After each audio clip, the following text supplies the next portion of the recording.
Doctor, muy buenas tardes. ¿Está hablando? Porque no se le escucha, creo. O me confirman, por favor, doctores, los demás si pueden escuchar al doctor.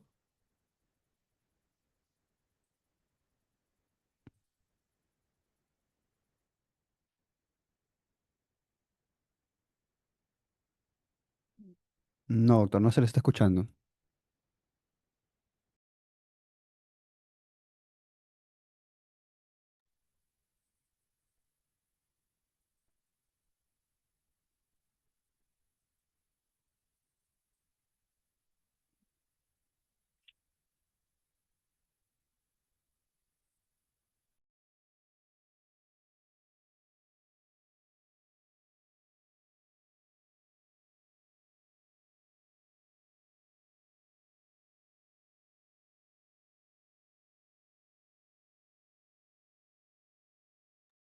Sí, el doctor está reiniciando su aplicativo de Zoom para ver si así podemos dar solución al tema del audio, doctor. No se preocupen. Unos minutos, por favor.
Sí, sí, disculpe.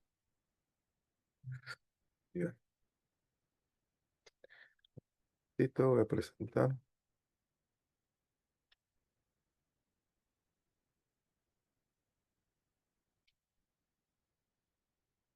Listo.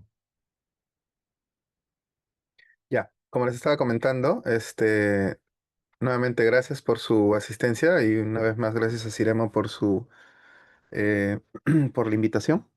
Vamos a continuar con la segunda parte de farmacología. En esta fecha vamos a ver temas de anestésicos locales y sobre todo de antibiótico terapia. Sí, eso es lo que vamos a ver en este día. Así que vamos a comenzar rápidamente con anestesia local.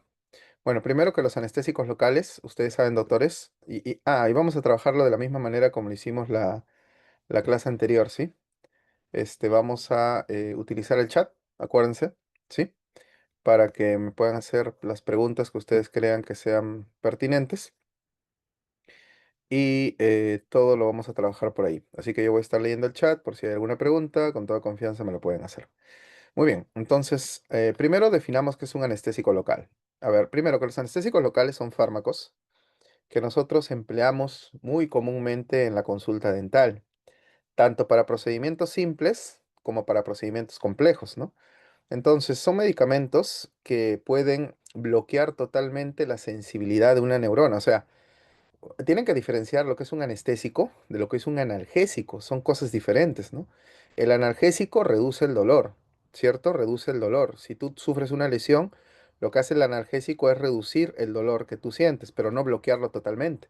Los anestésicos lo que hacen es bloquear totalmente la neurona. O sea, tú cuando le administras anestésico a un paciente, no solamente bloqueas el dolor, bloqueas inclusive la sensación táctil, la sensación de las temperaturas, o sea, bloqueas todo.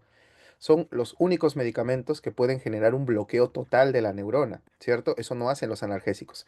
Entonces, como ven acá, son fármacos que producen la pérdida total de la sensibilidad. Tú no sientes nada, ni siquiera dolor, ni temperatura, ni tacto, nada, ¿cierto? pero lo hacen solamente en una región limitada del cuerpo, o sea, solamente en una zona limitada del cuerpo. ¿Qué pasaría si el anestésico actuara en todo el cuerpo? Ya no sería un anestésico local, sino que sería un anestésico general, ¿cierto? Entonces, por eso se llaman anestésicos locales, porque yo solamente bloqueo la sensibilidad de una zona específica de nuestro organismo. Muy bien. ¿Qué más? ¿Y cómo lo hacen? Bueno, acá tenemos que recordar algo muy importante. Los anestésicos locales son fármacos que van a actuar a nivel neuronal, pero acá hay que tener en claro algo. Las neuronas para que funcionen, o sea, para que una neurona trabaje y funcione adecuadamente, la neurona tiene que abrir unas estructuras, unas proteínas que se llaman canales de sodio. Entonces, los canales de sodio son estructuras que son aperturadas por la neurona, son aperturadas por la neurona precisamente para poder transmitir la información. ¿Sí? Eso es lo que hacen los canales de sodio.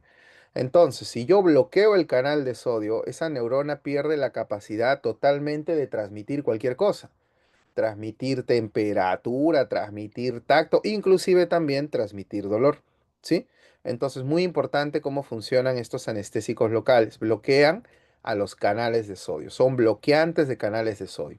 Y si yo bloqueo los canales de sodio, esa neurona no transmite absolutamente nada. Gracias a esto que les estoy explicando, los anestésicos locales en situaciones muy extremas, situaciones muy desesperadas, inclusive son utilizados para el control de las crisis en pacientes de neuralgia del trigémino. No sé si ustedes recuerdan lo que vimos la semana pasada, cuando hablábamos de neuralgia del trigémino. La neuralgia del trigémino es una patología en la cual se trata con medicamentos como anticonvulsivos, porque los anticonvulsivos detienen o minimizan la actividad neuronal. Pero hay casos en los cuales la crisis de dolor en neuralgia es tan, pero tan extrema, que a veces los antiepilépticos no logran solucionar el problema. Entonces, como una situación un poco desesperada para el control de la crisis, es la administración, la infiltración de estos anestésicos locales, ¿no? Ayuda, ¿sí? Porque como les digo, estos son los únicos medicamentos que pueden generar un bloqueo total de la actividad nerviosa, ¿sí? Entonces, ya saben, actúan en esas estructuras llamadas canales de sodio. Ahora, los anestésicos locales han existido desde hace bastante tiempo, ¿no? Es más, hace mucho tiempo los anestésicos locales que se usaban no son o no eran los anestésicos locales que se utilizan ahora, por ejemplo.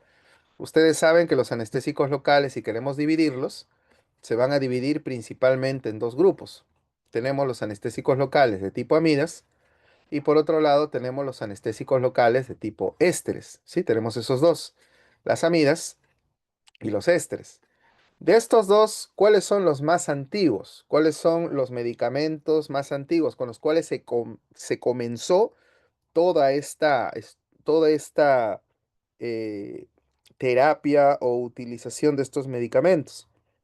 Los anestésicos más antiguos realmente fueron los ésteres, ¿no? Los ésteres fueron más antiguos. Es más, el anestésico local más antiguo de todos estos, de los ésteres, es uno que se llama cocaína, que obviamente ustedes han escuchado, ¿no? Es una molécula bastante conocida.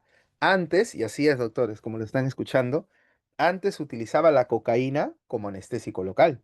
Y la cocaína es un éster. Ahora, ¿qué pasó? La cocaína tenía dos problemas importantes. Uno, que seguramente ya lo infieren, que es la dependencia. El paciente dependía mucho de la cocaína, se volvía dependiente. Y el otro problema que tenía la cocaína, como éster, es que los ésteres pueden desarrollar reacciones de hipersensibilidad, ¿sí? Entonces, esos eran dos problemas por los cuales los ésteres se trataban de no utilizar, ¿no? La cocaína se trataba de no utilizar. El primer problema era que generaban dependencia y el segundo problema es que la cocaína podía generar reacciones de hipersensibilidad. Entonces, ¿qué fue lo que se hizo? Lo que se hizo fue tratar de buscar otros ésteres, ¿no? Tratar de sintetizar otros ésteres diferentes que ya no generen esos dos problemas. Y lo consiguieron parcialmente, ¿ah? Por ejemplo, nacieron otros ésteres como la clorprocaína, que es uno de ellos, en el cual, por ejemplo, dependencia se redujo, ¿no? Ya no, el paciente ya no hacía tanta dependencia como con la cocaína, por ejemplo, ¿no? No había tanta dependencia. Pero el problema que no pudieron solucionar, ¿cuál era? Eran las reacciones de hipersensibilidad, ¿sí? Entonces, como les comentaba, ¿sí? Como les comentaba, los ésteres que salieron después de la cocaína, por lo menos su grado de dependencia se redujo, pero lo que no se pudo reducir es precisamente el grado de hipersensibilidad que estos medicamentos generaban. Entonces, como no se podía solucionar el problema, ¿qué es lo que hizo la industria farmacéutica? ¿Qué hicieron?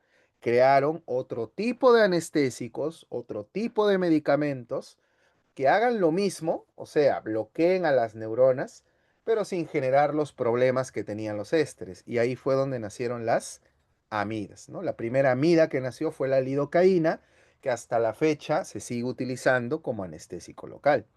Entonces, las amidas nacieron por una necesidad de poder solucionar los problemas que los ésteres generaban, ¿cierto? Y lo consiguieron, ¿ah? Por ejemplo, díganme, ¿existe la dependencia a la lidocaína? ¿Las personas se vuelven dependientes, se vuelven adictos a la lidocaína?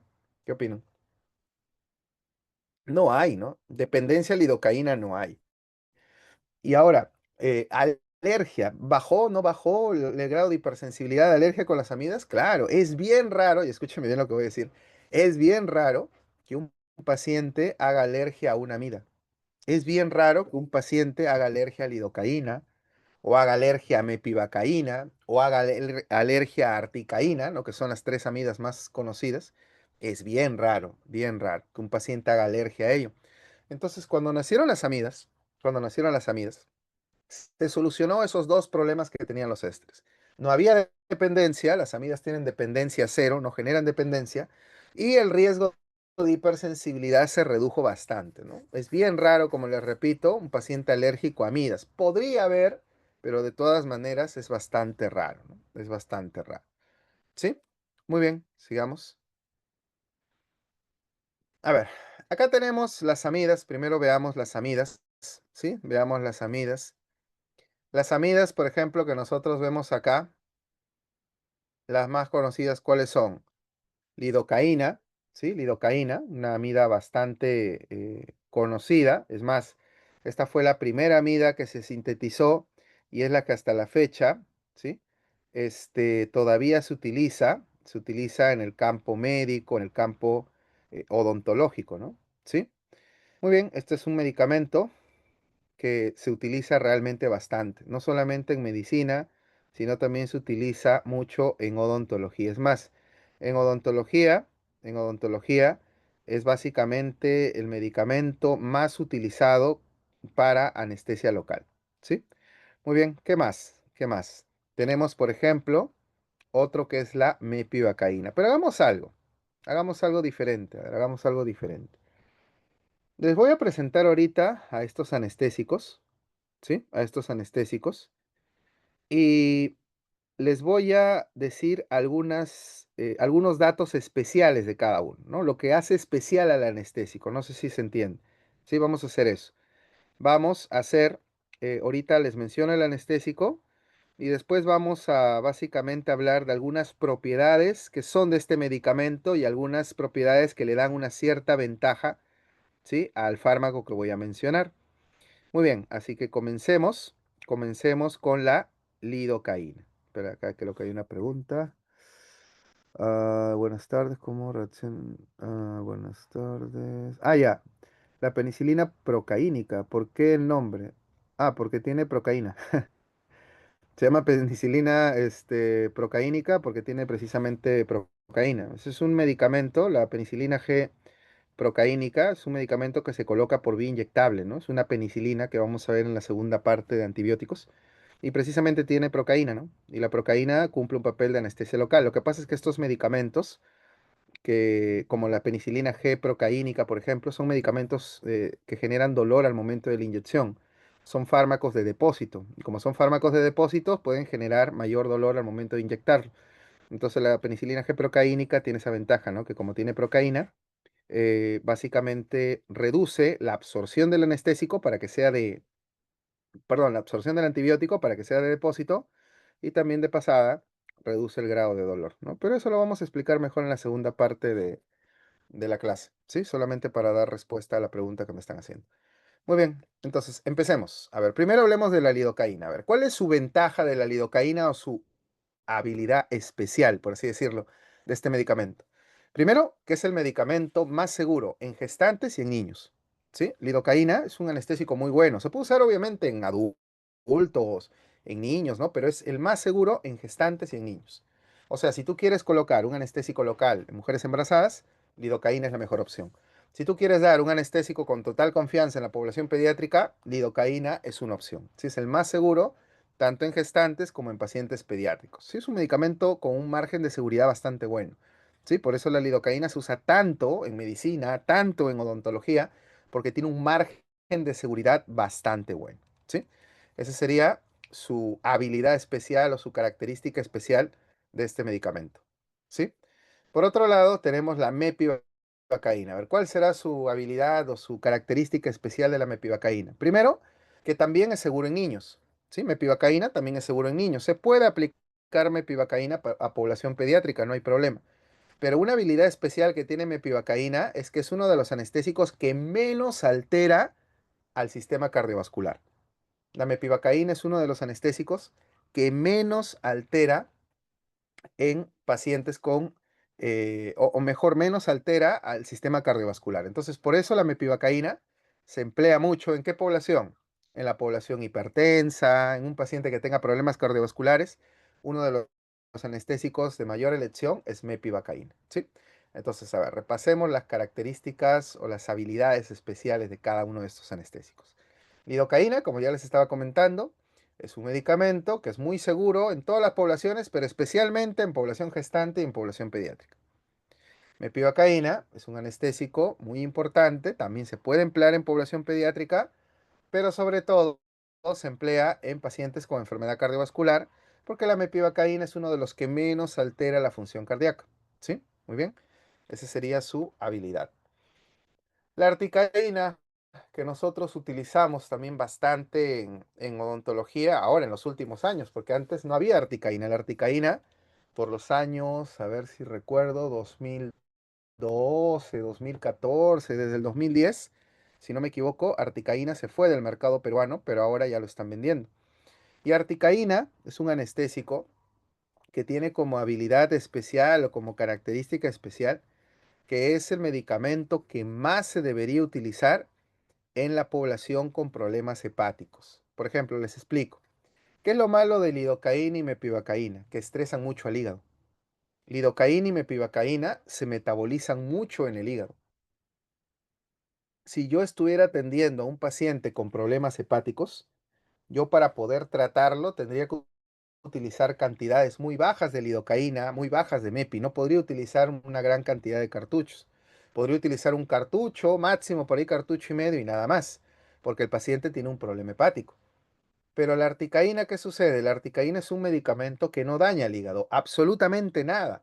Es más, la articaína ni siquiera se metaboliza en el hígado, se metaboliza en la sangre, en la sangre. En la sangre tenemos una enzima que se llama pseudocolinesterasa, que es la que metaboliza la articaína. O sea, la articaína ni siquiera pasa por el hígado, ¿se entiende? Por eso es el medicamento de mejor elección cuando nosotros queremos, obviamente, colocar un anestésico en pacientes con problemas hepáticos. ¿Sí? Muy bien. ¿Qué más? Y por otro lado, tenemos a la bupivacaína, que nosotros no lo vamos a emplear en odontología. ¿Alguien sabe por qué? ¿Por qué no se emplea bupivacaína en odontología? ¿Alguien sabe por qué? ¿Por qué no se emplea bupivacaína en odontología? ¿Por qué no la empleamos? ¿Cuál será el problema de la bupivacaína? Claro, que tiene un efecto excesivamente largo, ¿no? Por ejemplo, ¿cuál es lo bueno de lidocaína, mepivacaína, articaína? Que su efecto puede variar entre 1 a 2 horas, ¿cierto? Y después el efecto pasa. Pero ¿cuál es el problema de la bupivacaína? Que puede mantener efectos por mucho más tiempo, 5, 6, 7 horas, ¿no? Entonces, no sirve anestesiar un paciente por tanto tiempo, porque los procedimientos dentales, ¿cuánto duran? 30 minutos, 40 minutos, ¿cierto? ¿para qué queremos una anestesia tan prolongada si los procedimientos que nosotros hacemos son procedimientos cortos? ¿Se entiende? Es por eso que nosotros no usamos bupivacaína. Suficiente con lidocaína, suficiente con mepivacaína, suficiente con articaína. Bupivacaína no lo vamos a utilizar. Esto se utiliza más en el campo médico, por ejemplo. Ahora, ¿qué es lo bueno de estos anestésicos, doctores? Que como son amidas y su riesgo de alergia, de hipersensibilidad es bajísimo y no generan dependencia, se puede utilizar por vía tópica, pero también se puede utilizar por vía inyectable. Y es por eso que nosotros empleamos estos medicamentos como nuestra primera línea para lograr anestesia local, ¿no? Son los medicamentos que nosotros empleamos.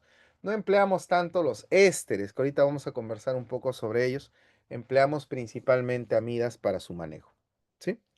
Ahora, aquí hay una pregunta que me está haciendo la doctora Irma. Me dice, en un paciente hipertenso controlado, ¿se puede usar lidocaína considerando que es el único en el MINSA? Claro, claro que se puede usar. Hace un ratito yo les dije que el anestésico que menos altera la función cardiovascular es la MEPI.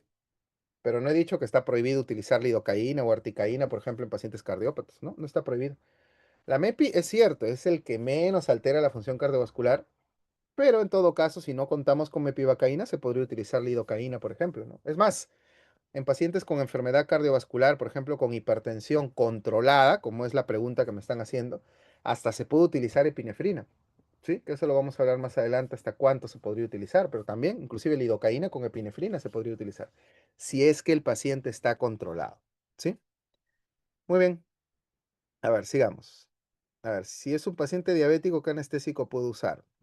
¿Y por qué? Porque lo que pasa es que, a ver, ustedes tienen que ver los pros y los contras del medicamento, porque si no, una pregunta sería, ¿y en hipertiroideos, qué medicamento puedo usar?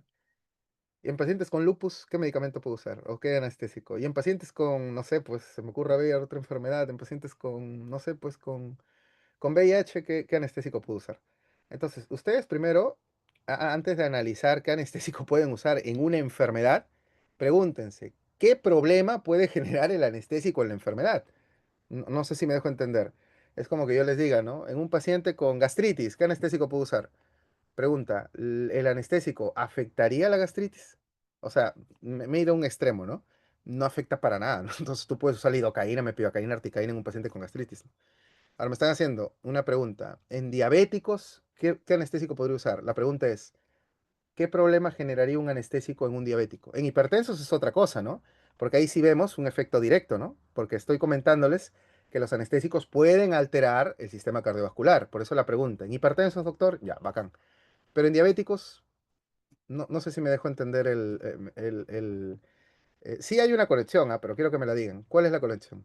Hay enfermedades que no tienen absolutamente nada que ver con el anestésico, ¿no? Por eso les digo, si nosotros hacemos preguntas sobre enfermedades, podríamos hacer 20.000 preguntas por cada enfermedad que existe, ¿no? Pero la pregunta es, ¿qué conexión habrá entre el anestésico y la diabetes?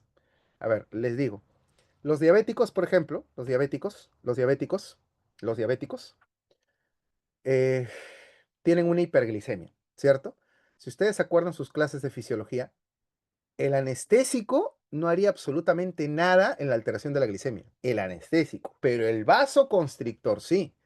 La epinefrina puede ir al hígado y en el hígado generar de que el hígado forme más glucosa. Ustedes saben que el hígado almacena glucosa en forma de glucógeno. Si tú le das adrenalina al hígado, ¿qué es lo que hace el hígado? Transforma el glucógeno en glucosa. Ya eso podría ser peligroso. Entonces, como están mencionando ahí, si el paciente fuese un diabético controlado, no pasa nada. Hasta le podemos dar anestesia con epinefrina, que lo vamos a ver más adelante. Pero si el paciente es un diabético no controlado, al igual que un hipertenso no controlado, puedo dar solamente anestésico solo, sin la epinefrina, ¿sí? Entonces sí hay una conexión entre el anestésico y la diabetes, ¿sí? Pero ya saben, cuando ustedes quieran aprender qué medicamentos dar en un paciente sistémico, lo primero que se tienen que preguntar ustedes mismos es, ¿qué efecto tendría el anestésico con la enfermedad? O sea, ¿qué conexión habría? ¿Existirá? ¿No existirá? Porque si no hay conexión, entonces no hay ninguna restricción, ¿no? Por ejemplo, lo que les estaba comentando del paciente con gastritis, ¿no? Paciente con gastritis, ¿qué anestésico puedo dar, doctor? No importa, ¿no? No importa por qué. Porque no hay una conexión entre el anestésico o la epinefrina con la gastritis, ¿sí? Diferente sería qué AINE puedo dar, ¿no? ¿Qué antibiótico? Bueno, ahí sí podría ser, ¿no? Sí. Muy bien. Entonces, siempre cuando ustedes hagan la pregunta ustedes mismos, ¿qué anestésico puedo usar en una enfermedad X? Pregúntense, ¿hay conexión o no hay conexión entre la enfermedad y el medicamento, ¿no? Y ahí ya podrían ustedes encontrar varias respuestas, ¿no? ¿Sí? Muy bien. Entonces, estos medicamentos, como les menciono, son los que ahorita actualmente más utilizamos. Con respecto a los ésteres, con respecto a los ésteres, que son fármacos que ya no los usamos, definitivamente no los usamos. Son los más antiguos, eran los que más se utilizaban, sí, sí, pero ahora en la actualidad se utiliza muy poco los ésteres. Por ejemplo, uno de los pocos ésteres que todavía se mantiene en el mercado y todavía se utiliza, y eso, que ya muy pronto yo creo que va a desaparecer y ya no se va a emplear, es la benzocaína, ¿no? Seguramente todos ustedes han usado benzocaína en algún momento cuando han estado en sus clases de pregrado, ¿no? Yo me acuerdo cuando yo estaba en la universidad, por ejemplo, benzocaína era el clásico anestésico tópico que nosotros usábamos, ¿cierto? El clásico era benzocaína, ¿no? Era el clásico anestésico tópico que nosotros usábamos. Pero ahora tú le preguntas a un chico de pregrado que se está formando, ¿y el anestésico tópico que usa cuál es? ¿Cuál será? ¿Será benzocaína? ¿Seguirán usando los chicos benzocaína? Todavía se vende, ojo, pero ¿qué opinan? ¿Las nuevas escuelas de odontología promoverán el uso de benzocaína, que es un éster? Miren, la benzocaína como tópico es buenazo, es muy bueno, pero el problema son sus efectos colaterales. Por ejemplo, que puede generar todavía hipersensibilidad local en la zona, ¿no? Podría generar hipersensibilidad local. En pacientes niños, ustedes saben que benzocaína está contraindicado, no se puede utilizar. Entonces, ya en la población pediátrica no podemos usar benzocaína. Y en la población adulta podríamos usar, tiene un efecto muy bueno, pero el problema...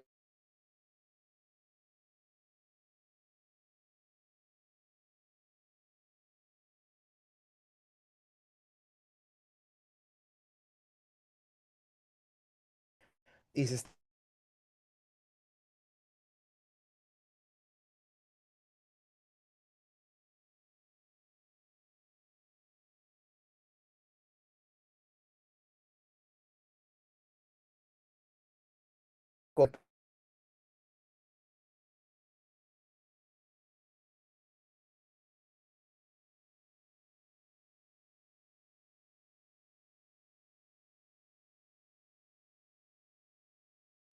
Disculpen, doctores, no sé qué está pasando hoy día. Un espíritu malévolo nos está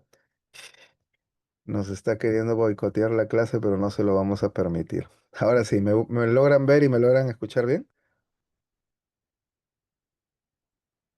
Ya, genial. A ver, ¿en qué se quedaron? ¿En qué parte estaba hablando? Les hablé de benzocaína, ¿no? Díganme que eso sí, por favor, porque si no. Sí, pero sí les hablé de benzocaína, ¿no? Ah, ya, si no, pucha, repetir, ¿no? Benzocaína. Ya, muy bien. Y les estaba contando que habían otros ésteres ajá, benzocaína en niños estaba prohibido, ¿no? No se utiliza porque genera muchos efectos adversos, ¿sí? Inclusive benzocaína se utilizaba, les comentaba, en población adulta, pero en la actualidad, inclusive para topicación, ya se está empleando lidocaína también, ¿no? Entonces, benzocaína es un medicamento que en muy corto tiempo seguramente va a desaparecer, ¿no? No, no, ya no se va a emplear. Hay otros, como por ejemplo procaína, que les estaba contando, que se agrega en cantidades muy pequeñas a algunas formulaciones antibióticas, como la penicilina G procaínica, cantidades muy pequeñas, pero ya se está inclusive tratando de no utilizar. La clorprocaína, que prácticamente se utiliza solo en veterinaria, y la tetracaína, que viene en presentaciones en gotas oftálmicas, que utilizan los oftalmólogos para hacer procedimientos locales en el ojo, ¿no? Pero en realidad, en odontología, el que más usamos hasta la fecha es benzocaína, de todo este grupo, ¿no? Pero inclusive ya algunos odontólogos están dejando de utilizarlo porque prefieren utilizar lidocaína tópica, ¿no? Que también hay, ¿sí? Muy bien, entonces se entendió los ésteres y se entendieron las amidas, ¿cierto? Son medicamentos, dentro de los anestésicos locales son los dos grandes grupos y en la actualidad lo que más nosotros empleamos en odontología son las amidas. No son tanto los ésteres, sino las amidas. ¿Sí? Sí, doctores, hasta acá, ¿todo bien? ¿Sí? ¿Todo bien? A ver, confírmenme por favor, ¿todo bien? ¿Sí? Ya, chévere. Muy bien. Lo que vamos a ver ahorita, doctores, lo que vamos a ver ahorita Es básicamente la farmacocinética de estos medicamentos, ¿ya? La farmacocinética. ¿A qué nos referimos con la farmacocinética? Que vamos a aprender cómo es la absorción, cómo es la distribución, cómo es el metabolismo, cómo es la eliminación de estos fármacos, que eso es importante, ¿sí?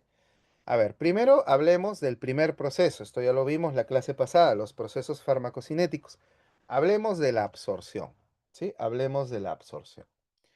Cuando nosotros hablamos de absorción, doctores, cuando nosotros hablamos de absorción, ¿de qué hablábamos? ¿Se acuerdan qué era la absorción? Así, al toque, al toque. ¿Qué era la absorción? ¿Qué era la absorción? Sí, rapidísimo, doctores. ¿Qué era la absorción? ¿el ingreso a dónde? El paso del medicamento a la sangre. Perfecto. El paso del medicamento a la sangre. Si a mí me duele la cabeza y quiero tomar un paracetamol para que me pase el dolor, yo tomo el paracetamol se va a mi duodeno, ahí se absorbe, se va a la sangre, mi sangre lo lleva a mi sistema nervioso y me alivia el dolor de cabeza. O sea, mientras mejor se absorbe el paracetamol, va a funcionar mejor. Si yo tengo una infección de la garganta, una faringoamigdalitis aguda y me dan amoxicilina, yo tomo la amoxicilina va a ir al duodeno, se va a absorber. Luego mi sangre lo va a llevar a mis tejidos respiratorios para ejercer su efecto antimicrobiano. Mientras más se absorba la amoxicilina, mejor va a funcionar. ¿Cierto o no? Pero con los anestésicos locales pasa algo curioso. Yo les hago una pregunta, doctores. ¿Nosotros queremos que el anestésico local se absorba? O sea, yo quiero que el paracetamol se absorba. Mientras mejor se absorbe, mejor me pasa el dolor de cabeza. Yo quiero que la amoxicilina se absorba. Mientras mejor se absorba, mejor voy a combatir la infección a nivel de mi garganta. Pero la pregunta es, cuando nosotros inyectamos anestésicos locales, ¿yo quiero que el fármaco se absorba? O sea, ¿quiero que se vaya a la sangre o quiero que se quede en el sitio donde lo inyecté? ¿Qué es lo que yo quiero con estos medicamentos? Yo quiero que se absorba, quiero que se vaya a la sangre. No, yo quiero que se quede en el sitio donde yo lo coloqué. Mientras más tiempo se quede en ese sitio, va a ser un efecto más prolongado. Entonces los anestésicos locales son fármacos muy diferentes a los que ya conocemos. Porque los fármacos convencionales, yo deseo que el medicamento se absorba. Mientras mejor se absorba, mejor efecto va a tener. Pero en el caso de los anestésicos locales, yo no quiero que se absorba. Por mí que se quede en el tejido todo el rato. Mientras más tiempo se quede en el tejido, más efecto va a hacer. Entonces, doctores, los medicamentos como los anestésicos locales terminan su efecto por absorción. A diferencia de los otros, ¿no? Por ejemplo, el paracetamol comienza su efecto cuando se absorbe y se distribuye. La amoxicilina comienza su efecto cuando se absorbe y se distribuye. Acá no. Acá los anestésicos locales terminan su efecto. Su efecto se va cuando comienza a absorberse, cuando se va a la sangre. ¿Se entiende? Entonces, doctores, es muy importante tener en cuenta el calibre de los vasos sanguíneos. Si yo inyecto el anestésico local en una zona donde los vasos sanguíneos están dilatados, o sea, el calibre está grande, entonces, ¿qué le va a pasar al anestésico? Se va a absorber más rápido y el efecto va a ser más corto. ¿Se entiende eso, no? Repito, si yo inyecto el anestésico local en una zona donde los vasos sanguíneos están dilatados, o sea, el calibre está grande, ¿qué le va a pasar al anestésico local? Rápidamente se va a absorber y el efecto se va a terminar. Un ejemplo de un tejido en el cual los vasos sanguíneos estén súper dilatados. Un ejemplo, yo les digo, tejidos inflamados. Tejidos inflamados. Un tejido inflamado es un tejido que su vascularidad ha aumentado o se ha disminuido. ¿Cómo está la vascularidad en un tejido inflamado? ¿Cómo está? ¿Ha aumentado o ha disminuido? Un tejido inflamado es un tejido ricamente vascularizado. Los vasos sanguíneos están dilatados, llega mucha sangre a ese tejido, por eso el tejido inflamado tú lo ves rojito, está caliente, ¿se acuerdan? Rubor, calor, ¿cierto? ¿Se acuerdan los signos de la inflamación, no? color, rubor, tumor, ¿no? ¿Se acuerdan? Dolor, pérdida de la función. Y el efecto del anestésico, ¿cómo va a ser? Bastante corto. Ese es el motivo, doctores, que seguramente ustedes se habrán dado cuenta. Cuando tú tienes un paciente con una pulpitis y quieres anestesiar ese diente, ¿se puede? El anestésico local hace efecto por un tiempo muy cortito y luego el efecto se va y nos obliga a nosotros a dar dosis complementarias para poder mantener la anestesia de ese tejido. Por eso es muy difícil anestesiar tejidos que están, en este caso, inflamados, porque la inflamación hace que el anestésico se absorba, se vaya a la sangre y el efecto desaparezca, ¿no? Por eso muchas veces nos habrá pasado que en tejidos inflamados, mi anestésico local puede funcionar, ¿ah? También va a demorar un poquito en funcionar, pero puede funcionar. Pero una vez que comienza a funcionar, el efecto es realmente muy corto, ¿sí? Por otro lado, tenemos el proceso de distribución. ¿Qué era la distribución? ¿Se acuerdan? ¿Qué era la distribución? ¿Qué era la distribución? ¿Qué era la distribución? Eso lo vimos la clase pasada. ¿Qué era la distribución?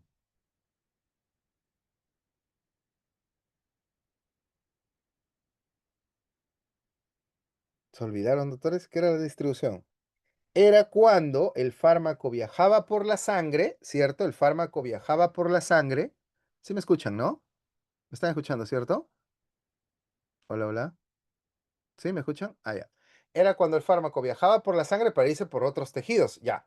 Cuando el anestésico se absorbe, cuando el anestésico se va a la sangre, luego ¿qué pasa? Se distribuye. La sangre lo lleva a otros tejidos, pero ¿ustedes creen que lo va a llevar a otros tejidos para hacer algo bueno, algo que yo quiero? No, los va a llevar a otros tejidos para que comiencen los famosos efectos adversos. O sea, una vez que el anestésico se fue el efecto y se fue para la sangre, ahora tengo que prepararme, porque se vienen ¿qué? Los posibles efectos adversos. El anestésico puede llegar al corazón y puede generar taquicardia, puede generar en algunos casos hipotensión. El anestésico se puede ir al sistema nervioso central y puede generarme mareos, puede generarme, por ejemplo, diplopía, visión doble, qué sé yo. Entonces, una vez que pasa el efecto del anestésico, o sea, que el anestésico se absorbió, se fue a la sangre, prepárense, porque se vienen ¿qué? Se vienen los efectos adversos. La sangre va a llevar el anestésico a muchos tejidos de nuestro cuerpo para que comiencen los famosos efectos adversos, ¿sí? Luego viene el metabolismo. Eso ya les había indicado que el principal órgano que metaboliza los anestésicos locales, ¿cuál es? Es el hígado. Lidocaína se metaboliza mucho en el hígado. Mepivacaína se metaboliza mucho en el hígado. ¿Se entiende? Ya les había comentado que si, por ejemplo, ustedes atienden a un paciente con hepatopatías, no podemos colocar grandes cantidades de lidocaína, no podemos colocar grandes cantidades de mepivacaína, no se puede, porque son muy hepatotóxicos. Pero ¿cuál era el anestésico que, por ejemplo, se metabolizaba en el plasma? O sea, no en el hígado, sino en la propia sangre. Gracias a que la sangre tiene esa enzima, ¿se acuerdan cómo se llamaba la enzima? Pseudocolinesterasa. Gracias a que la sangre tiene esa enzima llamada pseudocolinesterasa, el anestésico, en este caso la articaína, se puede metabolizar. Entonces la articaína es un anestésico que no daña al hígado. ¿Saben quién hacía esto también? Lo único bueno que tenían los ésteres, ¿no? Cuando se usaban ésteres, antes, hace mucho tiempo, los ésteres, lo bueno de los ésteres, porque no todo en la vida es malo, ni todo en la vida es bueno, lo bueno de los ésteres es que los ésteres tampoco dañaban al hígado. Los ésteres también se metabolizaban a nivel de la sangre, ¿no? La articaína es un anestésico bien raro porque tiene características de amida y tiene características de éster. Por ejemplo, la articaína tiene características de amida, o sea, no genera alergia, no genera dependencia, pero tiene características de éster, o sea, se metaboliza, por ejemplo, a nivel de la sangre, ¿no? ¿Sí? Es un anestésico muy especial, ¿no? Pero si a mí me preguntan qué es la articaína, es una amida, eso sí, es una amida, pero tiene características de amida y tiene características de éster, como se han dado cuenta, ¿no? Y por último, la eliminación, bueno, ahí sí no hay ningún problema, porque la eliminación de estos medicamentos es dual. ¿A qué me refiero que es dual? Que se elimina un poco por el hígado, un poco por el riñón, o sea, no te daña, con respecto a la eliminación, no te daña ni mucho el hígado ni mucho riñón, simplemente es una eliminación compensada, así que no hay ningún problema, ¿sí? Y estos son, doctores, los procesos fármaco, farmacocinéticos, ¿no? Como se están dando cuenta, acá tenemos la absorción, tenemos la distribución, tenemos el metabolismo y también tenemos la eliminación, ¿sí? Muy bien, doctores. ¿Alguna pregunta hasta acá?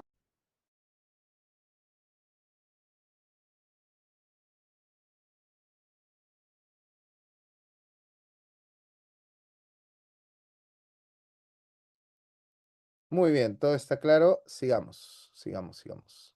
Ajá, esta parte es muy importante. Quiero por favor que me presten mucha atención, ¿sí? Mucha atención. Cuando una persona coloca un cartucho de anestesia, ¿sí? Cuando una persona coloca un cartucho de anestesia, no solamente estás inyectando anestesia.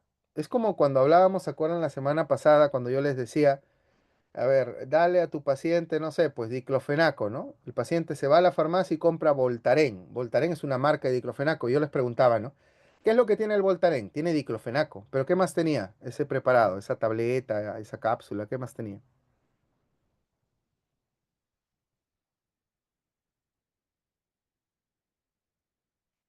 ¿Qué más tenía? O sea, aparte de diclofenaco, el Voltaren, ¿qué tiene? ¿O solo tiene diclofenaco el Voltaren? ¿El Voltaren tiene solo diclofenaco? No, tiene diclofenaco y ¿qué más tiene? Tiene excipientes, tiene conservantes, aglutinantes, no tiene otras cosas. Lo mismo pasa acá, lo mismo pasa acá. Este cartucho de anestesia tiene anestesia, pero tiene un montón de componentes más. Obviamente el componente más importante, ¿cuál es? El principio base. ¿Cuál es el principio base? El anestésico. ¿Se entiende? O sea, el cartucho de anestesia tiene varios componentes, pero el componente más importante es el principio base, o sea, el anestésico. ¿Y por qué se le llama principio base? Porque recuerden que los anestésicos, ¿qué pH tienen? ¿Tienen pHs ácidos o pHs alcalinos? ¿Qué pHs tienen los anestésicos? La lidocaína, la mepivacaína, la articaína, ¿qué son? ¿Moléculas ácidas o moléculas alcalinas? ¿Qué son los anestésicos? ¿Moléculas ácidas o moléculas alcalinas? ¿Qué son los anestésicos? ¿Mm? ¿Qué son?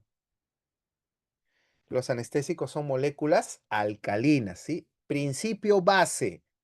¿Qué es el principio base? Es el anestésico, que es un producto alcalino, ¿cierto? Alcalino. Ahorita les voy a explicar algunas cositas dependientes de esta propiedad, ¿no? De que sea alcalino. ¿Qué más tiene el cartucho de anestesia? Tiene un vehículo, un vehículo. Todos los componentes del anestésico están diluidos en el vehículo. Doctor, ¿y por qué lo diluyen en un vehículo? Para que sea fácilmente colocable, para que sea fácilmente inyectable. ¿Cierto o no? ¿Cuáles son los vehículos que normalmente utilizan en la fabricación de anestésicos locales? Por ejemplo, usan agua destilada, por ejemplo, usan cloruro de sodio, y esos vehículos garantizan que todas las moléculas o todos los componentes que tiene el cartucho sean correctamente diluidos. ¿Qué pasaría si se usara, por ejemplo, un vehículo malo, un vehículo, un compuesto aceitoso, ¿no? Como vehículo, o algún otro compuesto que no sea agua destilada o cloruro de sodio. ¿Qué pasaría? Que se empezaría a formar ¿qué cosa? ¿Qué se formaría en el cartucho? Se formaría, por ejemplo, agregados, se formarían, por ejemplo, sedimentos, ¿cierto? O sea, no se diluiría correctamente. Y es más, hasta yo voy a ver el cartucho medio opaco, un cartucho con media turbidez, ¿no? Como que algo, ¿no? No es claro, no es transparente.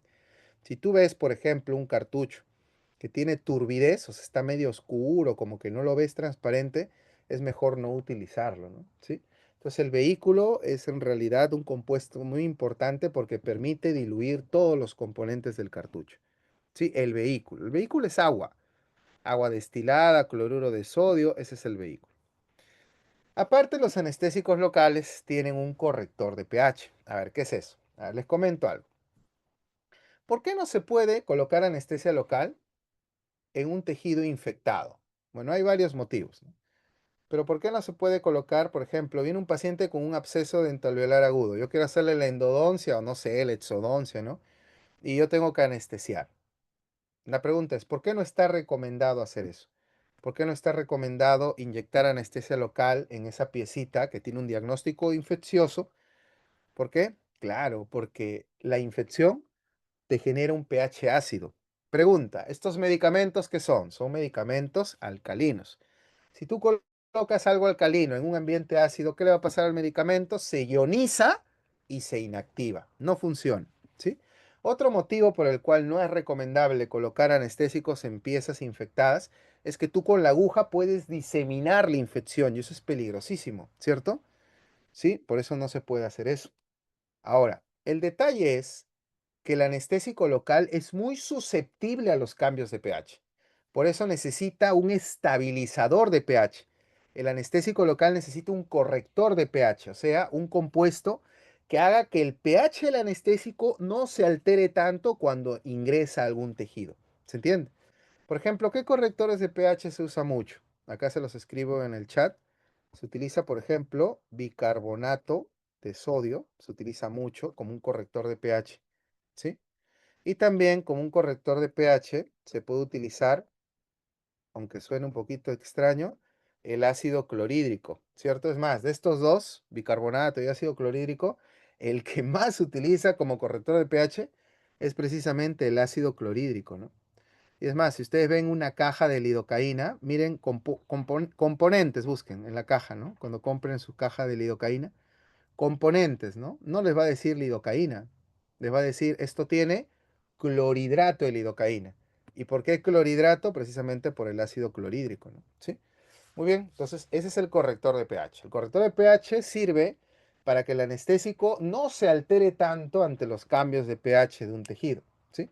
Pero lamentablemente cuando un tejido está infectado o cuando un tejido esté inflamado, producto de la infección, producto de la inflamación, los pHs bajan tanto que ni el corrector de pH va a poder ayudar al anestésico, ¿no? Por eso no se recomienda, al menos en dientes infectados, colocar directamente el anestésico. Ahí, por ejemplo, ¿qué es lo que se hace? Si tú tienes una pieza infectada, no le vas a colocar anestesia, ¿no? Ya les expliqué por qué no. Uno, que no va a funcionar correctamente. Dos, que puede estar diseminando la infección. En esos casos, por ejemplo, doctores, lo que se recomienda es primero dar antibiótico-terapia, ¿no? Por ejemplo, 2 o 3 días de antibióticos y después de esos 2 o 3 días, colocas tu anestesia, haces tu intervención con la condición que el paciente después de la intervención siga tomando su antibiótico hasta sumar en total entre 5 a 7 días, ¿no? ¿Sí? No sé si se ha entendido. O sea, damos antibióticos 2 o 3 días, al tercer día hacemos la intervención con anestesia local, todo. Finalizando la atención, el paciente tiene que continuar su consumo de antibióticos hasta que en total el paciente cumpla un tiempo de 5 a 7 días de uso de antibióticos, ¿no? Eso es lo que se debería hacer. Ahora, ¿y qué pasaría, doctor, si el diente no está infectado? Solamente está inflamado. ¿El anestésico tampoco va a funcionar? No mucho, porque acuérdense que en los tejidos inflamados también el pH es más ácido. No tan ácido como una infección, pero está ácido. En esos casos sí hay otras cositas que se pueden hacer, ¿no? Si tú quieres atenderlo el mismo día al paciente, puedes colocar un antiinflamatorio 1 hora antes del anestésico y ese antiinflamatorio va a ayudar a que el anestésico funcione mejor. Pero si está infectado, ahí sí no. Si está infectado, tenemos que dar antibióticos por 2 o 3 días. ¿Sí? Acá me están preguntando si la aplicación de anestesia troncular también estaría afectada. Bueno, en realidad la aplicación de anestesia troncular se afecta en una proporción menor que la anestesia infiltrativa, pero de todas maneras la neurona puede estar modificada. De todas maneras, producto de la inflamación, producto de la infección, la neurona puede verse alterada en la conducción. Y sí, también la anestesia troncular también podría generarnos ese problema, pero en menor medida que la anestesia infiltrativa, ¿no? La anestesia infiltrativa ahí sí se afecta muchísimo más. El anestésico no funciona absolutamente para nada. ¿Sí? Muy bien. A ver, sigamos, sigamos, sigamos, sigamos. Cuarto componente, tenemos el coadyuvante. ¿Qué es un coadyuvante? ¿A qué le suena a ustedes el término o esta palabrita de acá? Coadyuvante. Coadyuvante, coadyuvante, coadyuvante, no sé, coadyuvante. ¿A qué les suena a ustedes, doctores, la palabra coadyuvante? Coadyuvante suena más a ayudante, muy bien, ¿no? Alguien que te ayuda. Y la gran pregunta es, ¿quién ayuda al anestésico local, ¿cierto? ¿Quién ayuda al anestésico local en funcionar mejor.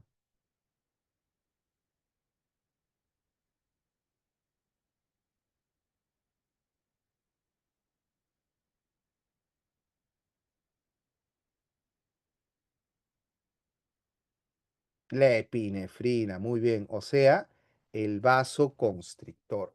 El principal coadyuvante de los anestésicos locales es la epinefrina. Por ahí alguien preguntará, ¿y cómo la epinefrina puede ayudar al anestésico a funcionar mejor? Si la epinefrina no tiene nada que ver con la anestesia local, o sea, la epinefrina no genera bloqueo neuronal ni nada de eso. ¿Cómo podría ayudarlo? La epinefrina lo que hace con los vasos sanguíneos es precisamente lo que dice el nombre, ¿no? Vasoconstricción, los vasoconstriñe. La epinefrina va a estrangular a los vasos sanguíneos, va a haber menos llegada de vascularidad a la zona y que hemos hablado hace un ratito. Mientras menos vascularidad haya, el anestésico se va a quedar más en el sitio donde lo inyecté. Es por eso que los anestésicos con epinefrina funcionan por tiempos más prolongados que los anestésicos sin vasoconstrictor. De esa manera es como la epinefrina ayuda. Y ya, si tú estás haciendo una cirugía, obviamente la epinefrina te va a generar otro tipo de ventajas. Por ejemplo, menos sangrado del lecho quirúrgico, ¿no? Que es algo muy importante que buscan los cirujanos. ¿Sí? Muy bien. Entonces, eso es muy, pero muy importante. A ver, acá me están haciendo unas preguntas. Y en el caso de MEPI, ya, pero ¿cuál es la pregunta, doctora? En el caso de MEPI, ¿qué cosa? ¿Cuál es la pregunta?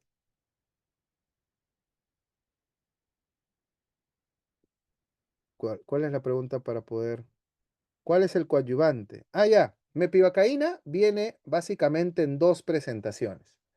Mepivacaína tiene presentaciones sin vasoconstrictor, o sea, sin coadyuvante, que viene al 3%, pero también hay mepivacaína con vasoconstrictor, con epinefrina, por ejemplo. Epinefrina viene, doctora, con epinefrina. En otros países hay mepivacaína con levonordefrina, que es otro tipo de vasoconstrictor, diferente a la epinefrina, levonordefrina, ¿sí? También hay. Por ejemplo, nosotros acá en Perú tenemos, a ver, se los escribo acá, ya, tenemos mepivacaína al 2%. Doctor, se está equivocando, la mepi viene en 3. Viene en 3 cuando es sin vasoconstrictor, pero cuando viene con vasoconstrictor viene al 2%.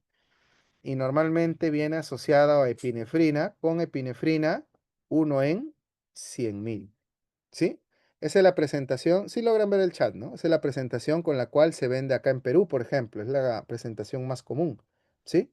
Pero también en otros países, se los pongo acá, hay mepivacaína al 2% con levo, levonordefrina, así se llama, que viene 1 en 20.000, así viene, 1 en 20.000, ¿sí?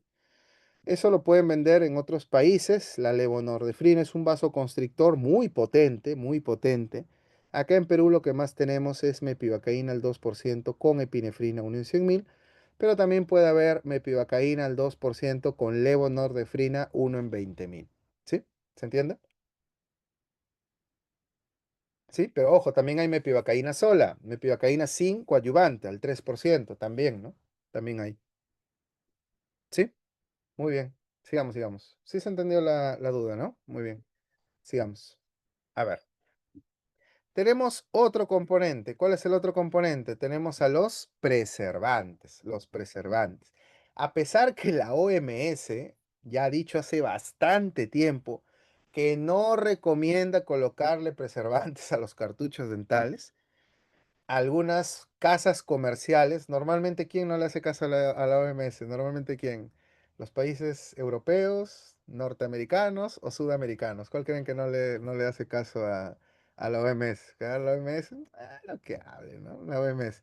Sudamericanos, ¿no? Por ejemplo, si tú compras un anestésico local que viene de Ecuador, viene de Brasil, viene de Colombia, probablemente tenga preservantes, ¿no? Los países sudamericanos muy poco le hacemos caso a la OMS. Pero si compras de repente un anestésico local de Europa, ¿no? Que venga de Europa, por ejemplo, inclusive ahí los cartuchos vienen en tamaños más grandes, se necesita una cárpula especial inclusive para poder colocarlos, probablemente esos anestésicos locales vengan sin preservantes, ¿no? ¿Sí? Los preservantes son todo un problema acá en Sudamérica, ¿por qué? Porque los preservantes son moléculas que podrían generar alguna reacción de hipersensibilidad.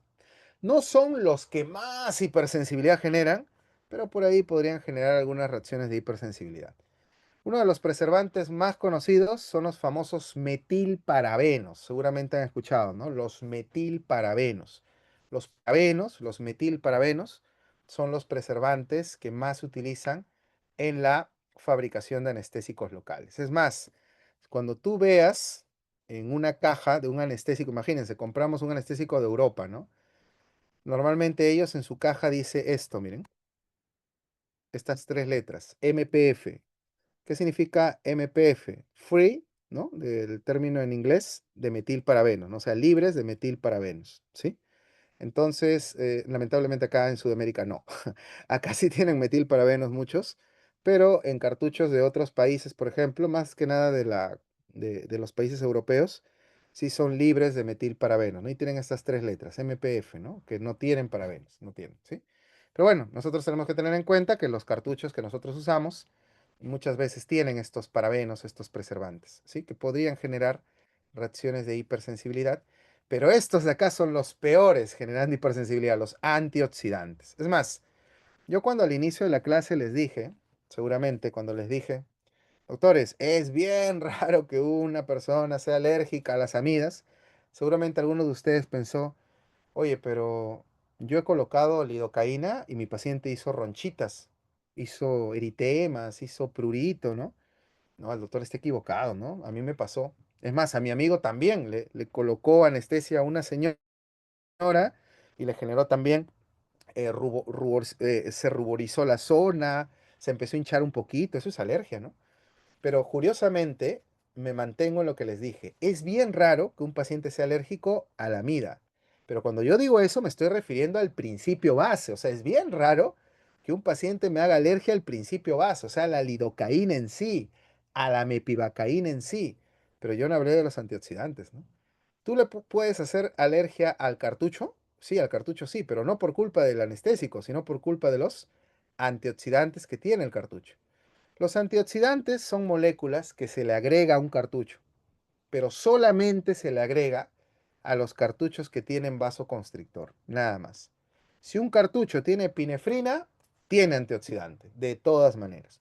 Si un cartucho no tiene epinefrina, no tiene antioxidantes. Los antioxidantes son moléculas que solamente se agregan en los cartuchos que tienen vasoconstrictor, en los cartuchos que tienen epinefrina, ¿no? Ahí es donde se agregan antioxidantes. Y la explicación es muy obvia, ¿no? No sé si ustedes han visto en el mercado o cuando han hecho su internado de repente y han rotado por un servicio médico, habrán visto las ampollitas de epinefrina, esas ampollitas que se usan para shock anafiláctico, por ejemplo. ¿Han visto de qué color son? ¿De qué color son las ampollitas de epinefrina? ¿Son transparentes? ¿Son transparentes? ¿De qué color son? No sé si alguien ha visto. ¿De qué color son las ampollitas de epinefrina? Son oscuras, claro, son oscuras, medias marrones, ¿no? Un color caramelo, ¿cierto? ¿Y por qué son oscuras? Porque si le da la luz, si le da la luz a la epinefrina, o sea, si le da la luz a la epinefrina, ¿qué va a pasar a la epinefrina? La epinefrina se oxida, y si se oxida, ya no funciona. La pregunta es, ¿los cartuchos dentales tienen epinefrina? Sí, todos no, pero la gran mayoría sí. Y los cartuchos dentales no son oscuros. ¿O ustedes han visto un cartucho dental oscuro? Los cartuchos dentales, ¿cómo son? Son transparentes. Y eso es importante, que sea transparente. Porque si no es transparente, ¿yo cómo voy a ver la turbidez? ¿Se acuerdan que yo les dije que un indicador que el cartucho ya no sirve es que esté turbio, ¿no? ¿Cómo yo voy a ver la turbidez si el cartucho es ámbar, es color caramelo, color marrón? No podría. Aparte, cuando tú colocas un cartucho dentro de la boca, tú tienes que mirar cuánto estás colocando, pero la boca es un lugar oscuro. Si tú colocas un cartucho oscuro, va a ser un poco difícil distinguir cuánto estás aplicando, ¿cierto? Entonces, por esos motivos, los cartuchos dentales son transparentes, pero les da la luz. Entonces, la epinefrina debería oxidarse. ¿Y por qué no se oxida? Porque tiene agregado un antioxidante. antioxidante. ¿Sí se entiende, no? Tiene agregado un antioxidante.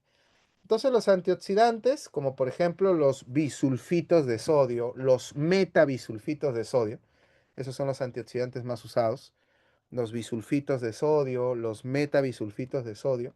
Esos antioxidantes lo que buscan es proteger ¿a quién?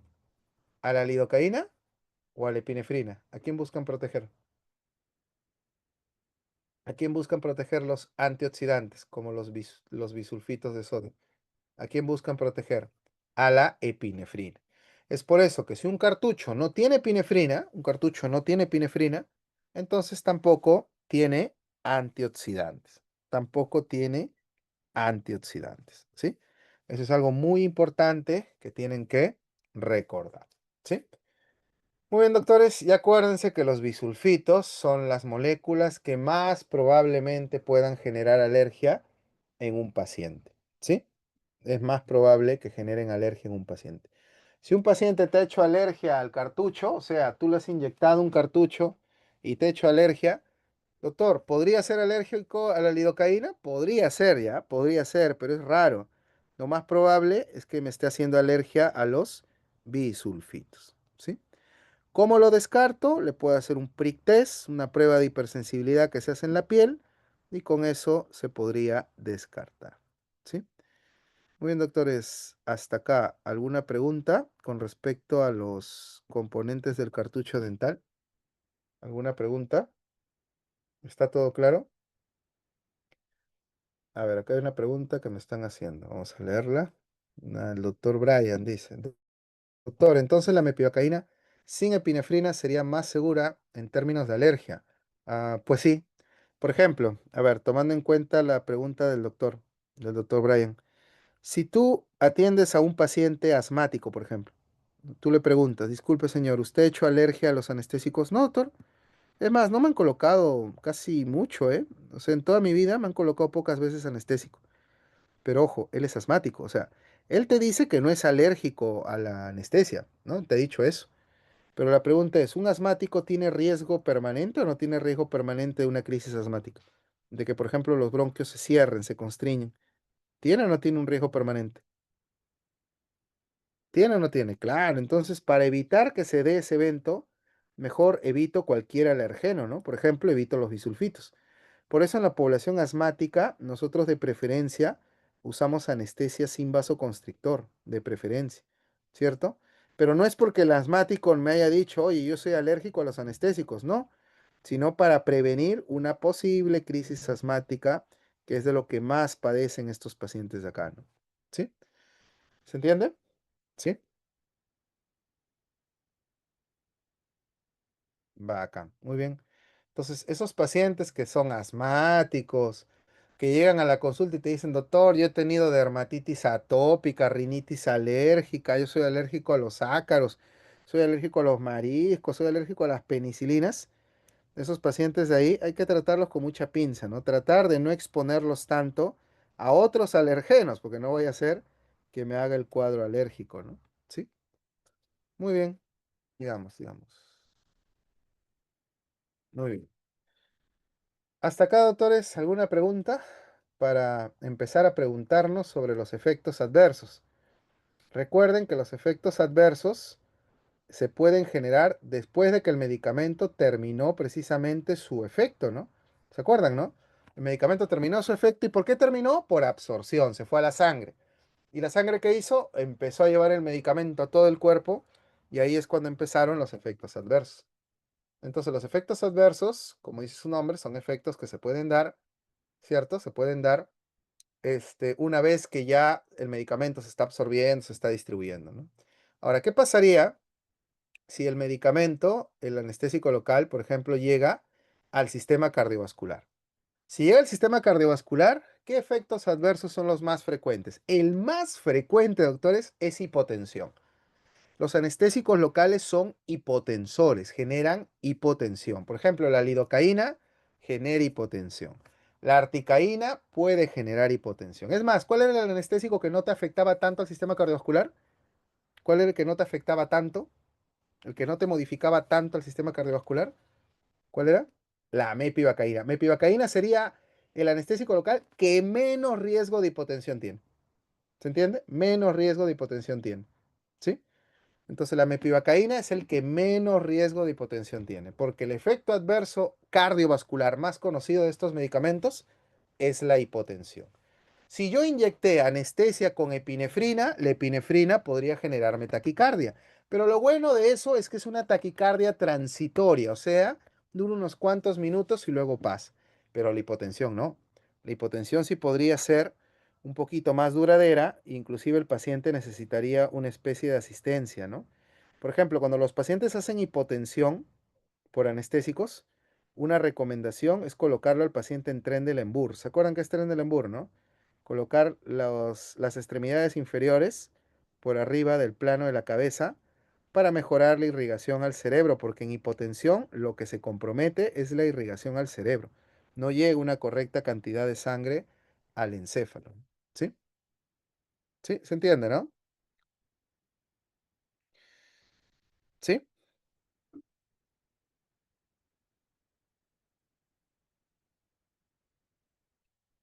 Muy bien.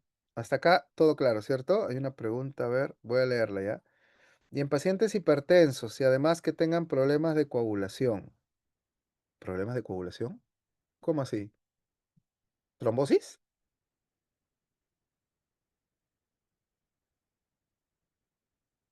¿Trombosis? Ya, pero creo que ahí la respuesta es muy obvia, ¿no? Si el paciente tiene trombosis, ¿qué significa? Que sus vasos sanguíneos están obstruidos por coágulos. Entonces es un paciente que está tomando anticoagulantes, me imagino, ¿no? Es un paciente que toma anticoagulantes. O sea, aparte de ser hipertenso, toma anticoagulantes. Ya, primero que el anticoagulante no tiene ninguna interacción con los anestésicos, no tiene absolutamente ninguna interacción. Ahí lo que más me preocuparía sería la hipertensión.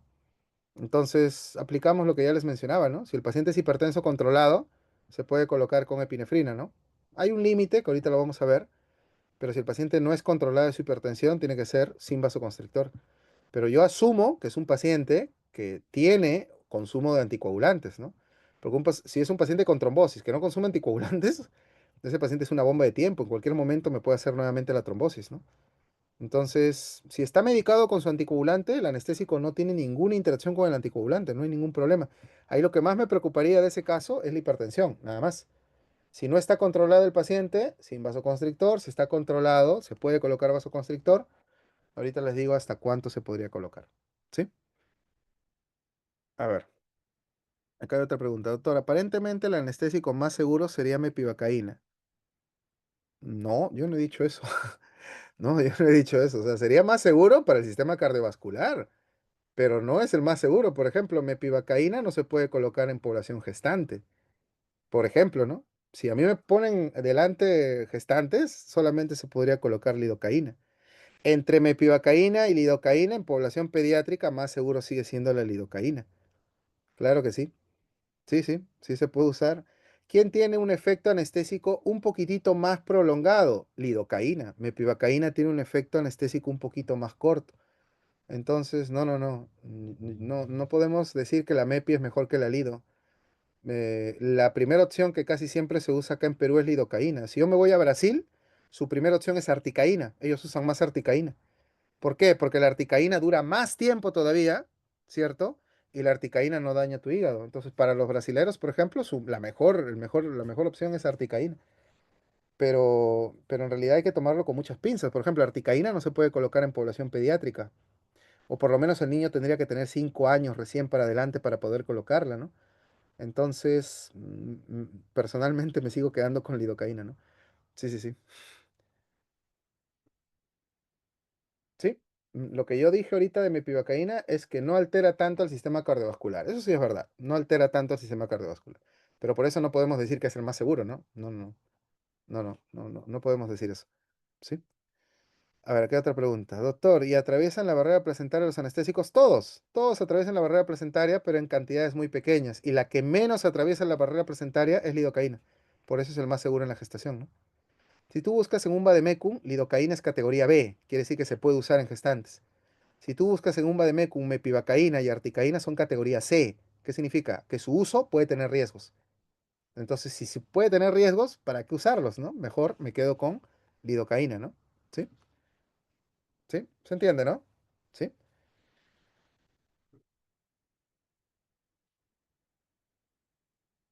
¿Sí? ¿Todo bien? Perfecto, muy bien. Ahora, ¿los anestésicos locales solamente generan problemas, solamente generan efectos adversos a nivel cardiovascular? La respuesta es no. Los anestésicos locales, aparte del sistema cardiovascular, los anestésicos locales también podrían generar efectos adversos en el mismo sistema nervioso central. Y por ejemplo, los anestésicos locales podrían generar en los pacientes mareos, podrían generar en los pacientes ataxia. ¿Se acuerdan qué era la ataxia? Ese caminar tambaleante, como si estuvieras ebrio, ¿cierto? Esa es ataxia. Los anestésicos locales podrían generar diplopía. ¿Qué es diplopía? Visión doble, o sea, todo lo que afecta al sistema nervioso. Podría generar mareos, podría generar ataxia, podría generar diplopía, ¿cierto? Y en casos muy extremos, cuando yo al paciente ya le doy una dosis ya demasiado, pero demasiado alta con respecto a su peso, se podría inclusive hasta generar convulsiones. Por eso una pregunta, ¿en qué pacientes es más fácil generar convulsiones con anestésicos locales? ¿En pacientes pediátricos o en pacientes adultos? ¿En qué pacientes es más fácil generar convulsiones? O sea, que yo me exceda de la dosis según el peso y generar estos problemas de convulsiones. Obviamente en pacientes pediátricos, ¿no? En pacientes pediátricos hay que tener mucho cuidado con la cantidad que se le da para no generar estos cuadros de convulsiones, ¿sí? ¿Sí? Por eso los anestésicos también podrían generar problemas en el sistema nervioso central. Me están preguntando, ¿los anestésicos locales pueden generar somnolencia? También, claro, y eso es un efecto muy común, muy frecuente. No sé si les habrá pasado a ustedes que han hecho sus terceras molares o han hecho sus endodoncias, ¿no? Y el paciente termina después de la cita con mucha somnolencia, con sueño, ¿no? Inclusive el paciente en pleno procedimiento suele dormir. Sí, también se podría generar, ¿no? Sí. Ujú. Muy bien. A ver, continuemos. ¿Qué más? Las alergias que ya hemos conversado, a ver, dígame, por favor, respóndanme, ¿qué anestésicos podrían generar mayores cuadros alérgicos? ¿Qué anestésicos? ¿Qué anestésicos? ¿Amidas o ésteres? ¿Qué anestésicos? Con respecto a las alergias. ¿Qué anestésicos podrían generar mayores cuadros de alergia? Los ésteres. Y si hablamos de una amida, ¿qué componente de su cartucho, del cartucho dental, podrían ser los causantes más de las alergias? En primer lugar, los antioxidantes, ¿cierto? Y en segundo lugar, los preservantes. Pero en primer lugar, siempre los antioxidantes. Ojo, la epinefrina no genera alergia. Yo no he dicho eso. Si ustedes responden en un examen, ¿cuál es el componente que más alergia genera a epinefrina? No, pues inclusive la epinefrina se usa para el tratamiento de alergias. El problema no es la epinefrina. El problema es el que viene con la epinefrina, es el vasoconstrictor, ¿no? Perdón, es el antioxidante asociado al vasoconstrictor. El problema acá no es la epinefrina no es la que genera alergia. La que genera alergia es el antioxidante que viene con la epinefrina. Ese es el problema, ¿no? No es la epinefrina. Genera la alergia es el antioxidante, en segundo lugar el preservante. La epinefrina no, al contrario, la epinefrina inclusive se utiliza para tratar algunos cuadros de alergia severas, ¿no? Como un shock anafiláctico, por ejemplo, ¿no? ¿Sí? Muy bien, doctores. ¿Cómo vamos? ¿Cómo vamos?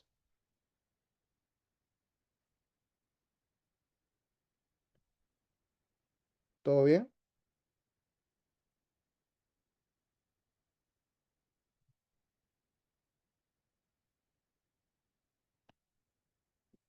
¿Sí? Ya. ¿Y qué más podrían generar los anestésicos locales? Reacciones psicógenas. Por ejemplo, esto ya no se debe tanto a la molécula del anestésico, sino se debe más al problema de las agujas, ¿no? Muchos pacientes, producto del uso de anestésicos locales, genera lipotimia, síncope. ¿Se acuerdan cuál era la diferencia entre una lipotimia y síncope? Porque los dos se parecen mucho, ¿ah? En los dos, por ejemplo, hay disminución de la presión. En los dos va a haber dificultad respiratoria, ¿no? Pero ¿cuál es la gran diferencia entre lipotimia y síncope? ¿Cuál es la diferencia? Los dos se dan por miedo, por estrés. ¿Cuál será la principal diferencia entre una lipotimia y un síncope? ¿Cuál será? ¿Cuál será, doctores? La principal diferencia entre una lipotimia y síncope. ¿Cuál será? La pérdida de la conciencia, ¿cierto? En una lipotimia el paciente todavía está consciente, en un síncope el paciente ya perdió la conciencia, ¿cierto? Estas reacciones también se podrían generar con el uso de anestésicos locales, pero estas son reacciones psicógenas, que están más asociadas al miedo, por ejemplo, que da al momento de querer utilizar estas agujas, de inyectarte, ¿no? ¿Sí? Y ahora, un efecto que no es un efecto adverso, o sea, ojo, dejo claro esto. Algo que pasa también con el uso de anestésicos, pero no es un efecto adverso, no es un efecto adverso. Estos son los más importantes, los cardiovasculares y los que afectan al sistema nervioso. Pero algo que se puede dar, que no es un efecto adverso, el dolor no puede ser un efecto adverso, es el dolor a la inyección. Entonces, este es un problema, más que un efecto adverso. Esto no es un efecto adverso, el dolor. El dolor que se genera por el uso de anestesia local se debe a qué cosa? ¿A qué se debe el dolor? ¿Producto del anestésico o producto de las agujas? En realidad se debe a los dos, ¿no? Se debe al dolor por la aguja y también se debe al propio anestésico que tiene una temperatura diferente y cuando ingresa a nuestro tejido genera un dolor por cambio de temperatura. El dolor por la aguja no hay ningún problema.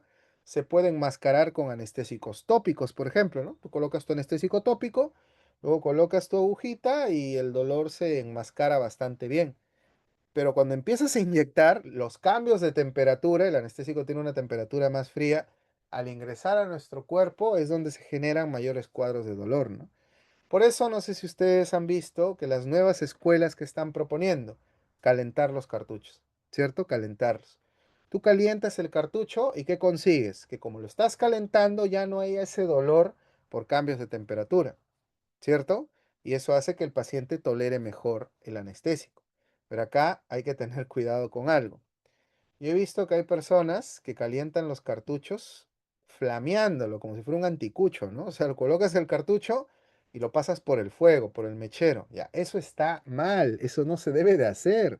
Cuando tú expones al cartucho directamente al fuego, hay componentes del cartucho como la epinefrina, por ejemplo, que son muy lábiles a esa temperatura tan alta y se inactivan. La mejor forma de calentar un cartucho puede ser de repente con un baño María, o sea, agüita tibia, o actualmente hay calentadores de cartucho, ¿no? Hay calentadores de cartucho que son como unos cargadores de batería, algo así. Hay calentadores de cartucho ya estandarizados para poder hacer esto, ¿no?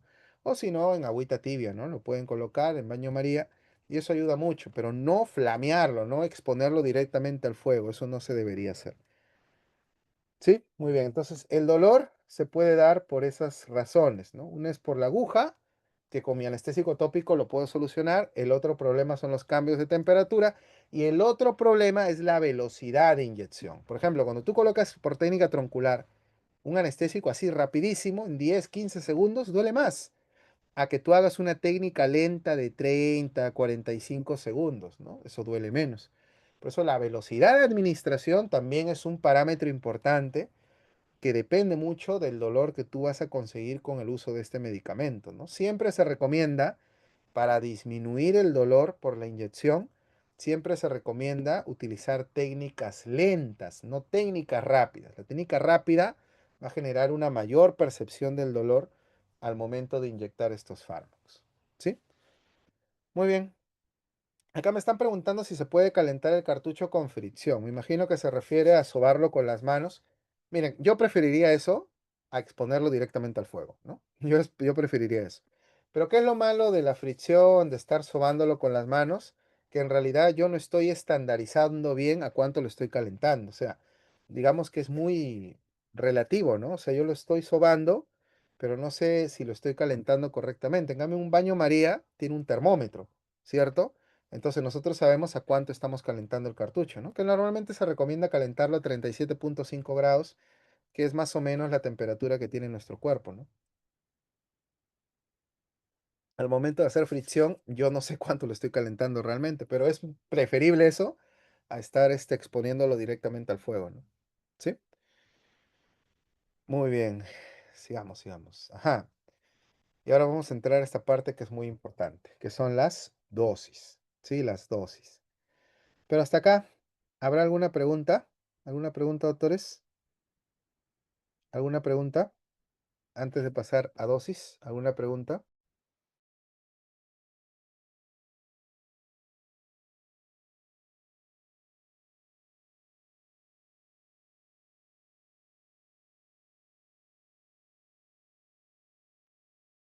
Todo claro, perfecto. Miren, en estos momentos vamos a ver las dosis, pero acá quiero ser sumamente claro.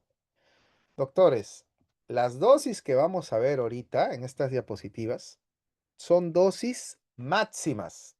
Repito, las dosis que ahorita vamos a ver en las diapositivas son dosis máximas. ¿Qué significa?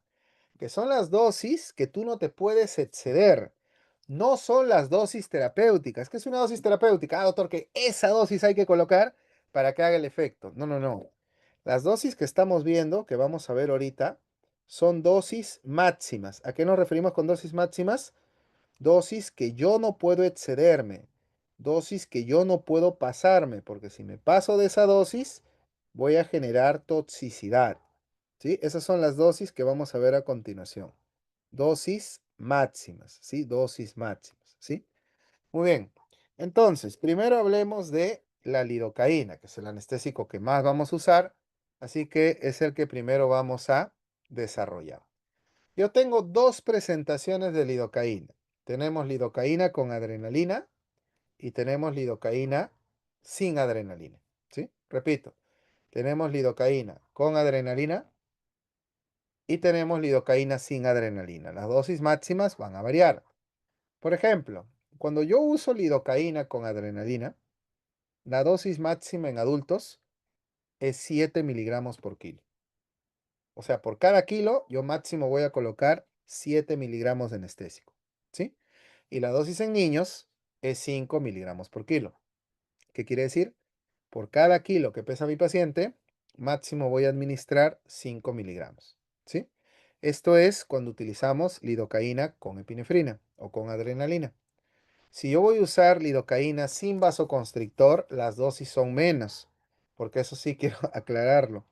Con lidocaína más tóxica es la lidocaína sin adrenalina que con adrenalina. O sea, este cartucho de acá, el que no tiene adrenalina, por eso se vende muy poco, es más tóxico que el cartucho que tiene adrenalina. Por eso las cantidades son menos. En un adulto, máximo de lidocaína sin adrenalina es 4,5 miligramos por kilo y en un niño es 4 miligramos por kilo, ¿no? Esas son las cantidades máximas que yo voy a administrar de lidocaína sin epinefrina o sin vasoconstrictor. Sí, espero que se haya entendido. Estas son las cantidades máximas. Ahora, la otra cosa que quiero que entiendan, la otra cosa que quiero que entiendan, todas estas presentaciones que ustedes ven acá en la diapositiva, son presentaciones por las cuales se vende la lidocaína, pero a nivel mundial, ¿cierto? A nivel mundial. De todos estos preparados de acá, ¿cuál es el que más se vende acá en nuestro país? Tenemos lidocaína al 2% con adrenalina 1 en 80.000, ¿sí? Y tenemos lidocaína al 2% con adrenalina 1 en 100.000, ¿no? Estos son los preparados que más se venden en nuestro país. Y todos los que figuran acá son los preparados que más se venden a nivel mundial, ¿no? Pero acá en nuestro país lo que más se vende es el que tiene adrenalina 1 en 80.000 y el que tiene adrenalina en 1 en 100.000, ¿no? Es el que más se vende, ¿sí? Muy bien, doctores. A ver, una pregunta para ver si estamos conscientes de esto. ¿Cuál tiene más adrenalina? ¿El preparado que tiene 1 en 80.000 o el preparado que tiene 1 en 100.000? ¿Cuál tiene más adrenalina? ¿La presentación de 1 en 80.000 o la presentación de 1 en 100.000? ¿Cuál tiene más adrenalina? El que tiene más adrenalina, doctores, no se confundan, es el de 1 en 80, no el 1 en 100. Por ahí dirán, doctor, pero 100 es mayor que 80. ¿Cómo es posible que 80 tenga más adrenalina? Es que lo que pasa es que tenemos que aprender a leer este número. ¿Qué significa 1 en 80.000? Significa que hay una adrenalina en 80.000 de agua. ¿Ya? ¿Y qué significa 1 en 100.000? Significa que hay una adrenalina en 100.000 de agua. O sea, ¿en cuál está más diluido en agua? 1 en 100.000. Entonces tiene menos. ¿En cuál está más concentrado? ¿En el cual hay menos agua? 1 en 80.000, ¿no? Por eso este tiene más, ¿no? ¿Sí? Eso hay que tenerlo en cuenta. El producto que más tiene epinefrina es 1 en 80.000. Mientras este número de la derecha sea más grande, significa que está más diluido, no que está más concentrado, que está más diluido, que tiene menos vasoconstrictor. ¿Sí se entiende, no? ¿Sí? Muy bien. Entonces, eso es con respecto a la lidocaína. ¿Sí? Muy bien. Ahora, ahora hablemos de la mepivacaína. ¿Sí? De la mepivacaína. La mepivacaína, doctores, es un anestésico que como no altera tanto el sistema cardiovascular, da lo mismo darlo con adrenalina o sin adrenalina con respecto a las dosis máximas. Con respecto a las dosis máximas da lo mismo. Por eso, si se dan cuenta, las dosis en adultos y en niños se mantiene, sea con vasoconstrictor o sin vasoconstrictor, las dosificaciones se mantienen. En adultos, la dosis máxima es 6,6 miligramos por kilo. En niños, la dosis máxima es 5 miligramos por kilo. ¿Sí? Entonces, estas son las dosis máximas, ¿cierto? Las dosis máximas. 6,6 miligramos por kilo en adultos, 5 miligramos por kilo en niños. No importa si tiene adrenalina, no tiene adrenalina. ¿Por qué no importa? Porque como el sistema cardiovascular no se altera de una manera importante con MEPI, las cantidades máximas se van a mantener. ¿Sí? Acá en Perú, por ejemplo, acá está justo la presentación que les decía, ¿no? Del levonorfrina. ¿Sí? Acá en Perú, por ejemplo, ¿cuáles son los preparados que más se venden acá en Perú? Tenemos mepivacaína al 2%, con adrenalina 1 en 100.000, ¿cierto? Y tenemos mepivacaína al 3% sin vasoconstrictor, ¿no? Esos son los dos preparados que más se vende acá en nuestro país, ¿sí? Con respecto a mepivacaína. Acá me están haciendo una pregunta. ¿Sus reacciones adversas cuáles son? ¿De qué anestésico se está refiriendo, doctor? Porque como estoy viendo la pregunta fuera de tiempo, no sé en qué estaba cuando hizo la pregunta. ¿De qué anestésico? Cuando dice sus reacciones adversas, ¿cuáles son? ¿De qué anestésico se refiere? ¿De este que estamos hablando ahorita? Ah, no, a ver, les comento ya. Todos los anestésicos locales comparten muchos efectos adversos. Por ejemplo, en el caso de los efectos adversos cardiovasculares, ahí sí puede haber una diferencia, ¿no? La MEPI, como les comentaba, no genera tantos efectos adversos cardiovasculares, pero a nivel del sistema nervioso sí. A nivel del sistema nervioso, la MEPI también puede generar somnolencia, puede generar mareos, ¿sí? A nivel del sistema nervioso, los efectos adversos son muy parecidos a los que genera la lidocaína, ¿no? La única diferencia es que la MEPI, su riesgo cardiovascular es un poco menor, ¿sí? Eso es lo único, ¿sí? Después todos los demás efectos adversos normalmente son muy parecidos, ¿sí? Muy bien. Y ya para ir terminando esto de las dosis máximas, vamos a hablar de articaína. La articaína, como se están dando cuenta acá en la diapositiva, es un anestésico que solamente viene con epinefrina, con adrenalina. No hay sin vasoconstrictor, no se vende. La articaína solo se vende con adrenalina, solo se vende con epinefrina. No hay articaína sin vasoconstrictor, ¿cierto? Hay que tener mucho cuidado, justo la dosis en adultos se parece a la lidocaína, 7 miligramos por kilo. Y la dosificación pediátrica también se parece a la lidocaína, 5 miligramos por kilo, pero si se dan cuenta que hay un asterisco. ¿Qué significa? Que hay algo que tengo que mencionar. En niños, la articaína no es el anestésico más seguro. En pacientes niños, si tú quieres dar articaína, el niño tiene que ser por lo menos mayor a 4 años, si no, no le puedo dar. Entonces, solamente se puede dar en niños articaína si tienen una edad mayor a 4 años. Si el niño tiene 4 años o menos edad, no está recomendado la articaína. Es un medicamento que puede tener un cierto riesgo en población pediátrica. ¿Sí? Estas serían las dosificaciones. Y las presentaciones, miren. las que más se venden acá en nuestro país, ¿cierto? La que más se vende acá en nuestro país es articaína con epinefrina 1 en 100.000 y articaína con epinefrina 1 en 200.000. A ver, ¿cuál tiene más vasoconstrictor? ¿1 en 100.000 o 1 en 200.000?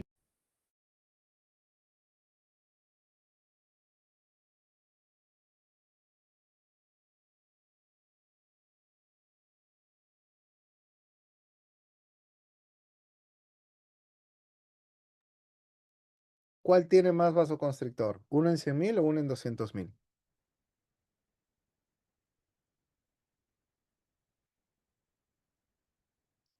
¿Cuál tiene más vasoconstrictor? 1 en 100.000, ¿cierto?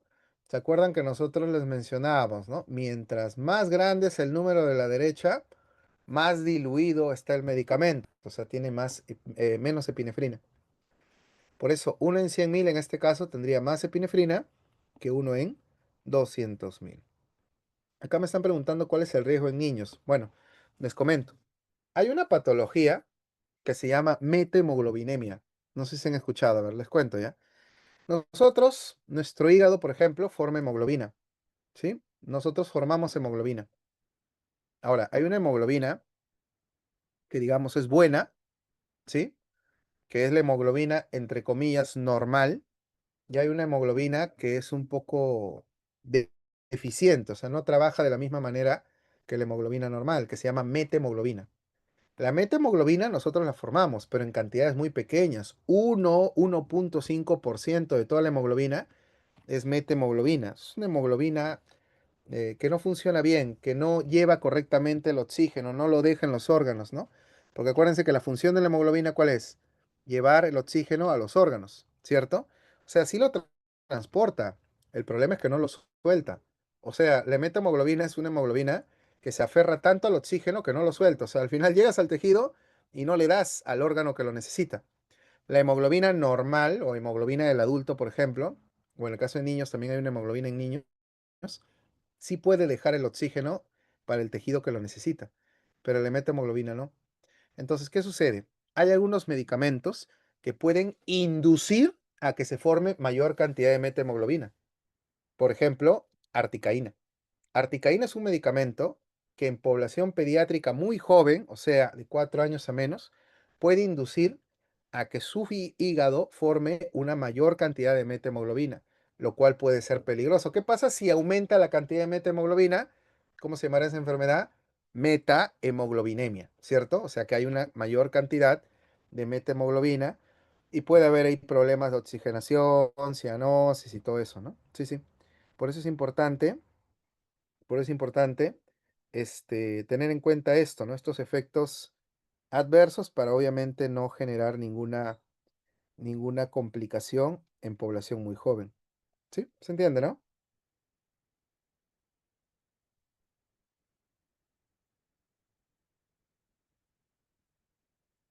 Sí, muy bien. Entonces, eso es con respecto a la pregunta, ¿qué problemas podía tener esta articaína en población muy joven? Bueno, esa es la respuesta, ¿no? Puede generar la famosa metahemoglobinemia. ¿Sí? Muy bien, doctores, y ya para terminar, vamos a generar o vamos a desarrollar este pequeño ejercicio, ¿sí? Para que ustedes practiquen cómo calcular el número máximo de cartuchos y con eso terminamos esta primera parte. Acá me están haciendo una pregunta. En paciente asmático, ¿no sería recomendable? No, no, no, a ver, no, no, no confundan las cosas. Primero, la inducción de que se forme más methemoglobina no se da en todos los pacientes, en población muy joven. Por ejemplo, si es un asmático que tiene 10 años, 12 años, no pasa nada, ¿no? Porque el hígado ya está maduro y no va a formar, no se va a dejar en todas cosas eh, inducir para que se forme este metahemoglobina, ¿no? Porque si no, sería peligroso en todas las edades, ¿no? Claro, sería peligroso en todas las edades. Yo no podría usar articaína porque también aumentaría mi metahemoglobina, ¿no? Ese riesgo se ha visto en población muy joven, de 4 años a menos, ¿sí? De 4 años a menos. No quiere decir de que aumente la cantidad de hemoglobina en todos los pacientes, no, porque si no, sería peligroso para todas las edades, ¿no? Claro. Entonces, no, no, no, no, no, no. Paciente asmático. El problema de la articaína no es tanto el asma, sino es la edad en la cual induce a esa formación de metahemoglobina, ¿no? ¿Sí? Eso hay que tenerlo mucho en claro. En un paciente asmático más me va a preocupar si tiene o no tiene bisulfito el preparado. Por ejemplo, la articaína, como siempre viene con epinefrina, siempre va a tener bisulfito. Eso me preocuparía más en un asmático más que le mete hemoglobina, ¿no? Porque de ahí depende mucho la edad, ¿no? La edad. ¿Sí? ¿Se entiende?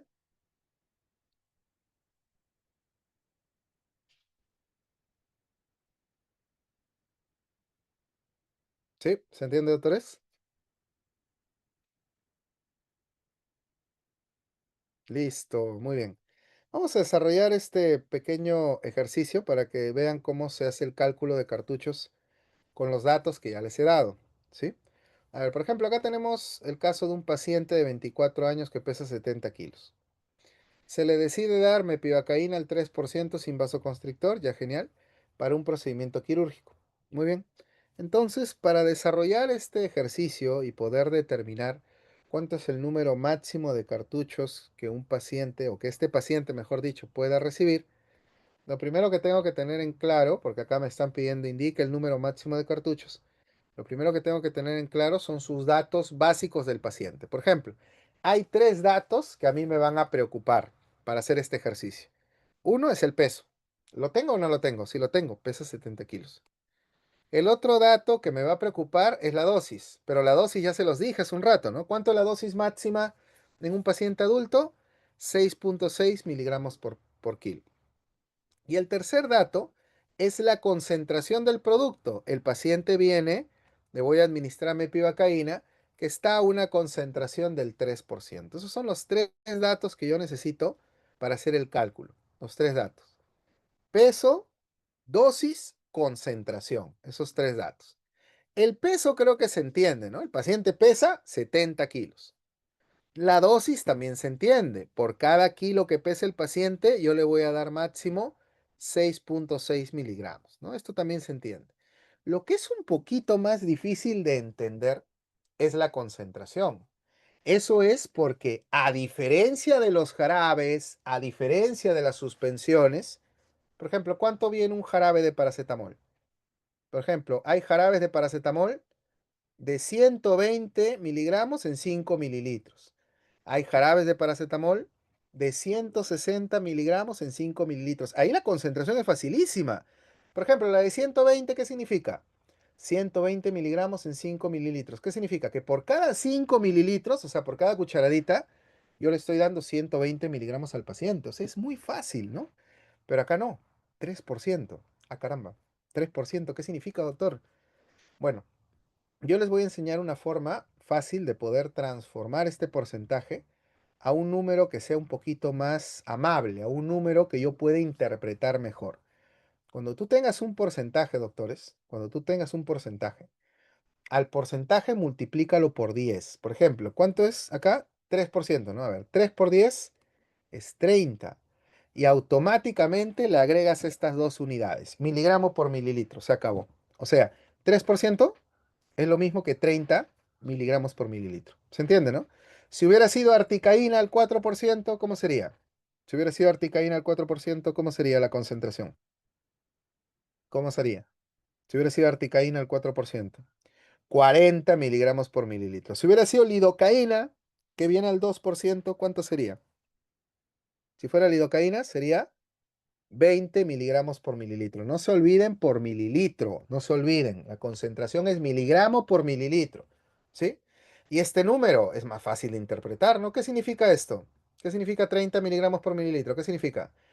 Que por cada mililitro que tiene el cartucho, por cada mililitro que tiene el cartucho, yo voy a tener 30 miligramos de anestésico. Ah, qué bacán. O sea, este número es más fácil de interpretar. Por cada mililitro que tiene el cartucho, yo voy a tener 30 miligramos de mepivacaína, 30 miligramos del anestésico. ¿Se entiende? Entonces es más fácil. Ahora sí, ya sé los tres datos, ¿sí? Y lo podemos interpretar. Acá me están preguntando, ¿por qué le da el valor de 10? Bueno, no es que yo le dé, es que matemáticamente es la forma más fácil de transformarlo.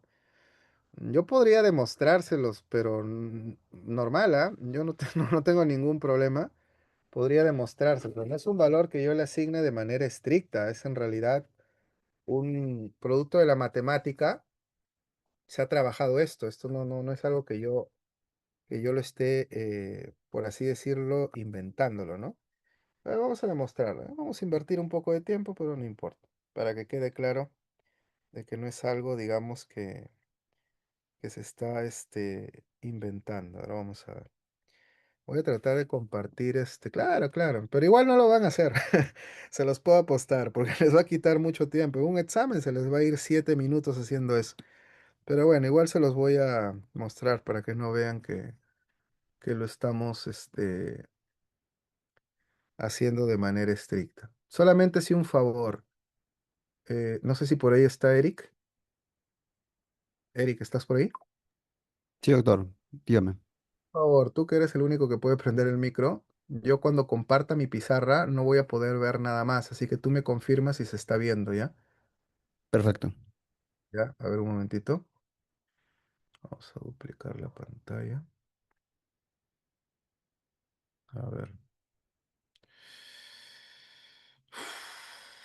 ¿Cómo era esto? A ver, duplicar pantalla. A ver, ya está. Primero voy a compartir toda mi pantalla. Compartir toda la pantalla. Ya. Ahí se está viendo toda mi pantalla, ¿cierto? Sí, se visualiza. Y ahorita se debería ver solamente mi pizarra. No sé si se está viendo. Sí, sí, sí, se visualiza. A ver, a ver, vamos a ver. Era 3%, ¿no? Uy, caramba. Vamos a... Ya. A ver, 3%. A ver, ¿3% qué es? Es 3 sobre 100, ¿cierto o no? 3 sobre 100. ¿Sí? Muy bien. Igual no estoy viendo sus comentarios, pero bueno, me van siguiendo, ¿ya? 3% es 3 sobre 100. Lo voy a poner acá mejor para que sea más claro. 3% es igual a 3 sobre 100. Pero acuérdense que este porcentaje es una concentración. ¿Y una concentración qué es? Es una unidad de masa sobre una unidad de volumen. ¿Cierto o no? O sea, realmente yo tengo acá 3 de masa sobre 100 de volumen. Por sus clases de biofísica de unidades equivalentes, ¿qué unidad de masa es equivalente a volumen? Bueno, kilos con litros, ¿cierto? Kilos con litros. Pero otra unidad de masa equivalente más pequeñita, lo que en farmacología trabajamos con unidades pequeñitas, es gramos. ¿Pero gramos con quién? Con mililitros, ¿cierto? Son unidades equivalentes. Acuérdense, siempre hay unidades equivalentes entre masa y volumen. Una de ellas, más fácil, litros y kilos, ¿cierto? Son unidades equivalentes. Otra es gramos y mililitros. Muy bien, sigamos entonces. A ver, los gramos transformémoslos a miligramos. ¿Cómo sería acá? 3 por... ¿3 por qué? 3 por 10 a la 3 miligramos, ¿cierto o no? Matemática, ¿no? ¿Mili qué es? Mili es 10 a la menos 3, entonces acá tengo que multiplicarlo por 10 a la 3, para que no pase nada, para que no se altere el número, ¿no? ¿Sí? Y abajo lo dejo igual, 100 mililitros. Muy bien, 0 con 0 se va, acá se van dos ceros, ¿y qué me queda? 30 miligramos por mililitro. Y ahí está. Por eso, 3% es igual a 30 miligramos por mililitro. O sea, no es algo que lo invente, ¿no? Es algo de que por la matemática sale. Pero obviamente ustedes no se van a poner en un examen a hacer todo esto, ¿no? Primero que por ahí se les puede pajarear, se aumentan un cero más y malograron todo. Mejor les enseño la forma rápida, ¿no? Si tienes un porcentaje, lo multiplicas por 10 y le agregas miligramo por mililitro, ¿no? Más fácil, ¿no? Sí.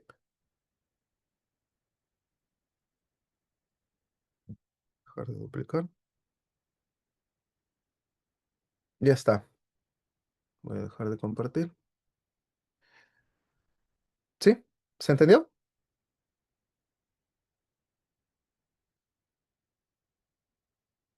Hola. ¿Sí? Ya, entonces no, ya saben que no es algo inventado, ¿no? Ni nada de eso, sino es algo que tiene fundamento. Pero obviamente no les voy a enseñar que hagan eso porque se van a demorar más tiempo y es más, va a ser muy susceptible a que se equivoquen, ¿no? A menos que tengan sus conceptos matemáticos así full, full, Porque inclusive a veces cuando hacemos los ejercicios, por ahí un cerito se nos pasa y ya fue todo, ¿no? Ya fue todo el cálculo, ¿no? Ya fue. Ah, ya, pero todavía no acabamos. A ver, un ratito. A ver, vamos a compartir. Ya, se ve la pantalla, ¿no? Con el ejercicio. Entonces, ya aprendimos por qué 3% llegamos a esta conclusión. 30 miligramos por mililitro, ¿no? ¿Por qué si es 2% es 20? ¿Por qué si es 4 es 40? ¿No? Ya llegamos acá. Una vez que ya tengo los datos, disculpa Eric, confírmame, ¿se está viendo mi pantalla? ¿Sí? Sí, doctor, sí se ve. Muy bien. Una vez que ya tenemos los tres datos, tengo peso, tengo dosis y tengo concentración. Una vez que ya llegamos a eso, vamos a empezar al desarrollo. Lo primero que nosotros hacemos para hacer el cálculo, lo primero, es siempre multiplicar dosis por peso. Cada vez que hacemos cálculos, siempre se multiplica dosis por peso. Dosis por peso, dosis por peso. ¿Sí?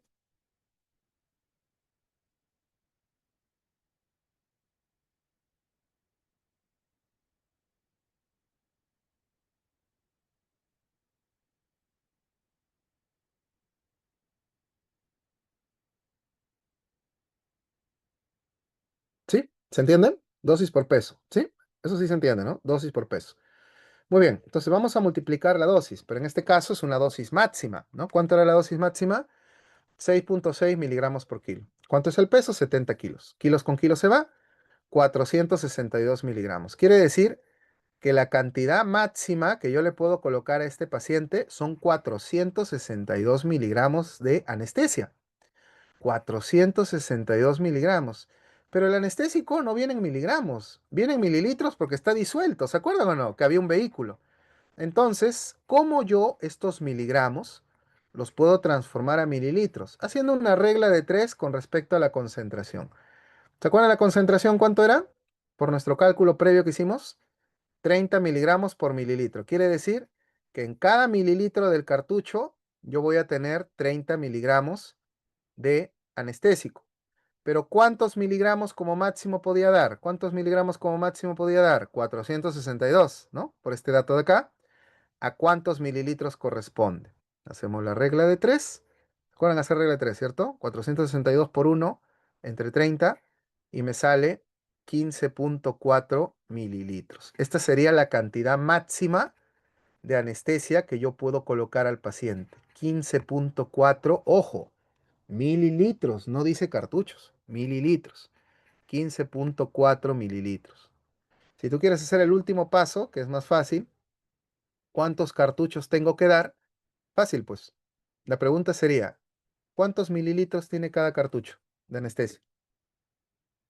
¿Cuántos mililitros tiene un cartucho de anestesia? O sea, tú agarras el cartucho de anestesia, con una jeringa sacas todo, ¿cuántos mililitros tienes? ¿Cuánto es? Muy bien, 1,8 ml. Ya pues, si tú quieres calcular el número máximo de cartuchos y tú sabes que este es el número máximo de mililitros, ¿qué tendrías que hacer? Simplemente dividir 15,4 mililitros sobre 1,8, que es lo que tiene un cartucho, y ahí te va a salir la cantidad de cartuchos. En este caso salió 8 cartuchos y medio, ¿sí? Esa sería la cantidad máxima de cartuchos que puedes colocar haciendo este cálculo matemático, ¿sí? Muy bien, doctores. Y eso sería, por eso es importante conocer los datos, ¿no? Conocer la dosis máxima y conocer también la concentración, ¿no? Si no conocemos eso, vamos a estar volados, ¿no? Y no hay otra forma de hacerlo, ¿ya? Por ahí he visto unas cosas que me dan un poquito de angustia, ¿no? Que sí, que se divide entre la fecha de nacimiento, que se divide, no sé, entre qué, entre una constante. No, no, no. Es la forma matemática, ¿no? Basada en la dosis, basada en la concentración y basada en el peso. No hay otra ciencia. Para calcular número máximo de cartuchos, no hay un valor constante, se divide entre los dos últimos dígitos del horóscopo del paciente. No hay fórmulas, no hay fórmulas. Es una cuestión matemática, si se han dado cuenta, una multiplicación, una regla de 3 y una división, y se acabó, ¿no? Esa es la forma para poder calcular el número máximo de cartuchos. Muy bien, doctores. Y con eso terminamos el tema de anestesia local. ¿Todo bien? ¿Sí? ¿Todo bien? Ajá, acá me están preguntando, si el paciente tiene obesidad, ¿cuál sería la recomendación? Ahí le comento algo, doctora. Nosotros cuando utilizamos anestesia local por peso, siempre, siempre nosotros tenemos que hacer el cálculo, ¿sí? Hacer el cálculo, como hemos aprendido ahorita, pero basándonos en el peso que debería tener el paciente según su edad, ¿sí? O sea, para hacer, ojo, estamos hablando de cálculo máximo de cartuchos, ¿cierto? Cálculo máximo de cartuchos. Entonces, cuando nosotros tenemos un niño con obesidad, ¿cierto? Por ejemplo, ¿cuánto debería pesar un niño de, am, a ver, 6 años por acá creo que mencionaron esa edad? Ah, no, era 60. A ver, un niño de 6 años ya, de 6 años, ¿cuánto debería pesar? Un niño de 6 años debería pesar aproximadamente 21 kilos, aproximadamente. ¿Qué pasa si ese paciente pesa 32 kilos? No le voy a sacar el número máximo de cartuchos según 32 kilos, ¿no? Le tengo que sacar según su edad biológica, ¿sí? Su edad biológica es 6 años, entonces su peso para su edad biológica debería ser 21 kilos. Entonces le hago el cálculo máximo de cartuchos para 21 kilos. Pero ojo, eso no les va a venir en un examen porque sería muy malévolo, pero sí les va a venir en la vida, ¿no? O sea, eso que les estoy enseñando es para la vida. O sea, si les llega un paciente con esas condiciones, sáquele siempre el número máximo de cartuchos según su edad biológica, ¿sí? Según el peso que debería tener su edad biológica. Pero en un examen no les va a venir niño con sobrepeso ni nada de eso, ¿no? Porque el cálculo sería muy complicado, ¿sí? Y ahora la pregunta que me harían seguramente algunos de ustedes, ¿no? Doctor, ¿y cómo yo sé cuánto debería pesar el niño según su edad? Ahí sí hay una regla, que se las voy a escribir en el chat. El peso de un niño debería ser, ¿cierto? Debería ser dos veces, dos veces multiplicado la edad más 9. Eso es, ¿sí? Entonces, a ver, vamos a ver si lo podemos hacer bien ya. Si es un niño de 8 años, ¿cuánto debería pesar? 8 años. ¿Cuánto debería pesar un niño de 8 años? A ver, me dicen 25, ¿seguros? ¿Todos están bien? Un niño de 8 años, 27. Ajá. Un niño de 8 años, ¿cuánto debería pesar?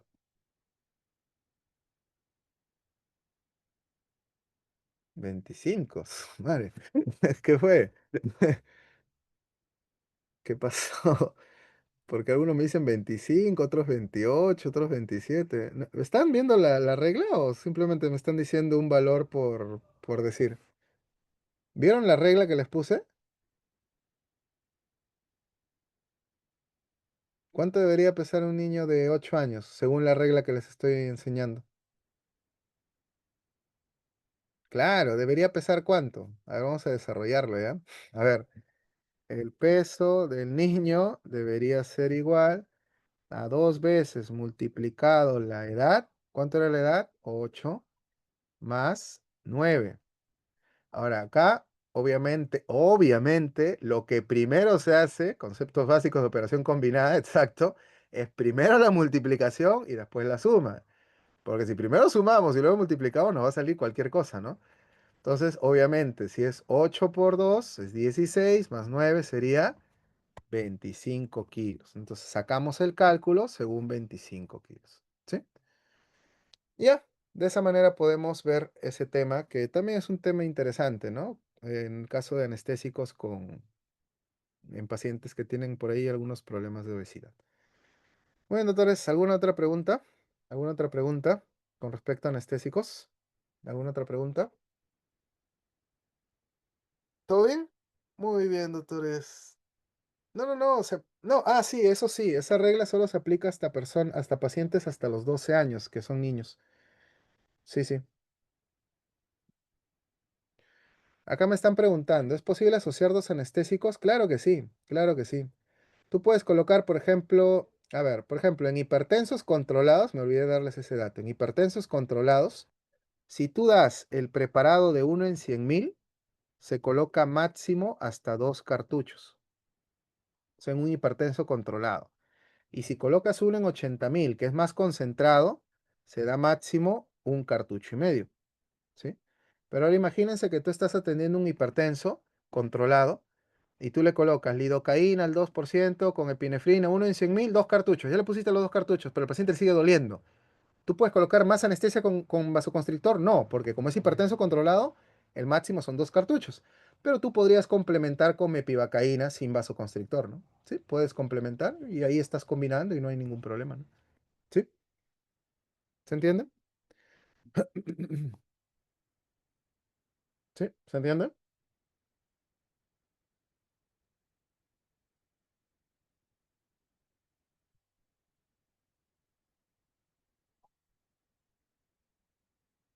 Chévere, muy bien.